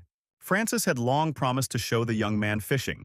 Martin admitted that he had never fished before, but he liked to sit quietly on the shore and look at the fishing rod. Charlie was nearby, eagerly awaiting the catch. The protagonist asked the knight why they used thick ropes and tree trunks instead of regular fishing rods. The young man visited a specialized store in advance and bought the necessary equipment. Francis's answer was unclear. He said that fishing here is war, The fish in the reservoir are not very small, so the line will not cope. Martin did not understand the meaning of the words. After a few seconds, he noticed that the warrior's fishing rod began to tremble. The captain of the knights easily made a sweep and pulled the prey out of the water. A monster with fins and a tail covered the entire sky. The main character couldn't move from his place due to surprise. The young man watched as the huge carcass flew straight towards him. He had never seen such giants. Francis managed to save his friend, who was almost crushed by a local fish. The guard was pleased with the catch. Fresh fish was a delicacy. The monster with fins turned out to be not very fat and had almost no unpleasant smell. Now all that was left was to cut up the prey and prepare the food. The first thing to do was to make fish soup. Hot spices can make food even more aromatic and delicious. The man watched his young friend with surprise. Francis noted that the cook works much better with a kitchen knife than with a sword. Martin cleaned the carcass and cut it into pieces. The main character asked the knight what other fish were swimming in the local lakes. The guard said that the forest and the reservoir are located on the border of 3 races and have unusual energy. Now the cook understood why all the animals here were very big. He remembered the strange ostrich and the giant hare. Martin said that in the place where he lives, almost all the animals are not very big, and the rabbits are cute and fluffy. It was time to make a fire. The helpers went for firewood. The main character grabbed a large cauldron and was going to throw the bones into the water to make broth. The chef added a few ingredients, and the aromatic smell immediately spread throughout the entire shore. After half an hour, the soup was almost ready. Francis and Charlie stood by the fire and waited impatiently to try the delicious fish soup. The knight was ready to eat straight from the pot. Martin stopped his friend, who was drooling in time. While the soup was boiling, the chef prepared sashimi. The guard looked with distrust at the appetizing pieces of raw fish, which were accompanied by several types of sauces. The friends sat down to dinner, and the soup turned out wonderful. To celebrate the catch, the men decided to drink an alcoholic beverage. Francis drank to the bottom, snacking on a Japanese dish. The picnic lasted all day. There was plenty of food and drink. The main character tried to understand what the local fish tasted like. The captain of the knights praised his friend, who was an expert in food products. Martin thought his abilities were fully restored. It seemed to him that his senses were even sharpened when he prepared ravioli for the pianist. The young man was glad that he came to the village and found himself in another world. The friends relaxed until the evening, telling each other different news and snacking on fresh fish while drinking alcohol. The protagonist barely remembered how night fell and he found himself in his tent. Martin went outside to find water. He was tormented by thirst. The cook couldn't remember how many drinks he had drunk yesterday. His head was splitting into pieces. When it got dark, Francis suddenly remembered that he had promised his wife to return early and went home. The young man felt a fresh breeze and opened his eyes. Abigail stood on the shore of the lake and admired the nature. The elf greeted the man, noticing his unhealthy appearance. The main character was waiting for this meeting. He thanked the girl for the advice. Abigail was glad that she helped her new friend. Martin wanted to treat the girl, but he couldn't get to his feet. The guest looked at the guy with pity and refused to eat. But she also needed to find out something from the man. The elf said that ordinary people do not see the spirits of the elements. They have no connection with nature. Sona was the spirit of a girl who was not supposed to be seen by outsiders. The strange young man actually saw the bird, so Abigail thought there was some meaning to it. The elf offered Martin to make a contract with the spirit. For this, he simply needed to establish a certain connection, which he had to have if he saw mysterious creatures. The main character did not understand what was being discussed. In addition, the young man felt very ill after drinking alcohol, and he ran into the bushes. The fairy tale beast of the elves took the girl home. Morning came and Martin felt a little better. The young man met with the night guest and apologized for his behavior. The young man was upset that he had shown Abigail his worst side. Martin thought about the offer. He realized that spirits should always be near their partner, but he had a wolf cub who would be upset if the owner had another friend. Charlie looked at the cook pitifully and tried to say something. The look of the four-legged friend was very sad. The main character could not understand what his assistant was thinking. Suddenly, the chef had the idea that Charlie was lonely and wanted a younger brother. The young man looked at the elf and agreed with her proposal. The wolf cub tried to convince his friend that there was no need to summon the spirit, but the cook did not understand the signs of the tailed baby. Abigail was pleased. She hoped that the young man would meet a gorgeous protector, and suggested that he change into a summoner costume to strengthen the connection. The main character felt a little uncomfortable in the strange outfit. Now he had to think about what kind of spirit he wanted, his abilities, hobbies, and even age. This reminded the young man of a dating site. The elf began the ritual. The fireflies began to circle around the main character. He anxiously tried to formulate his wishes. The connection was established. His personal spirit of the elements flew from above to Martin.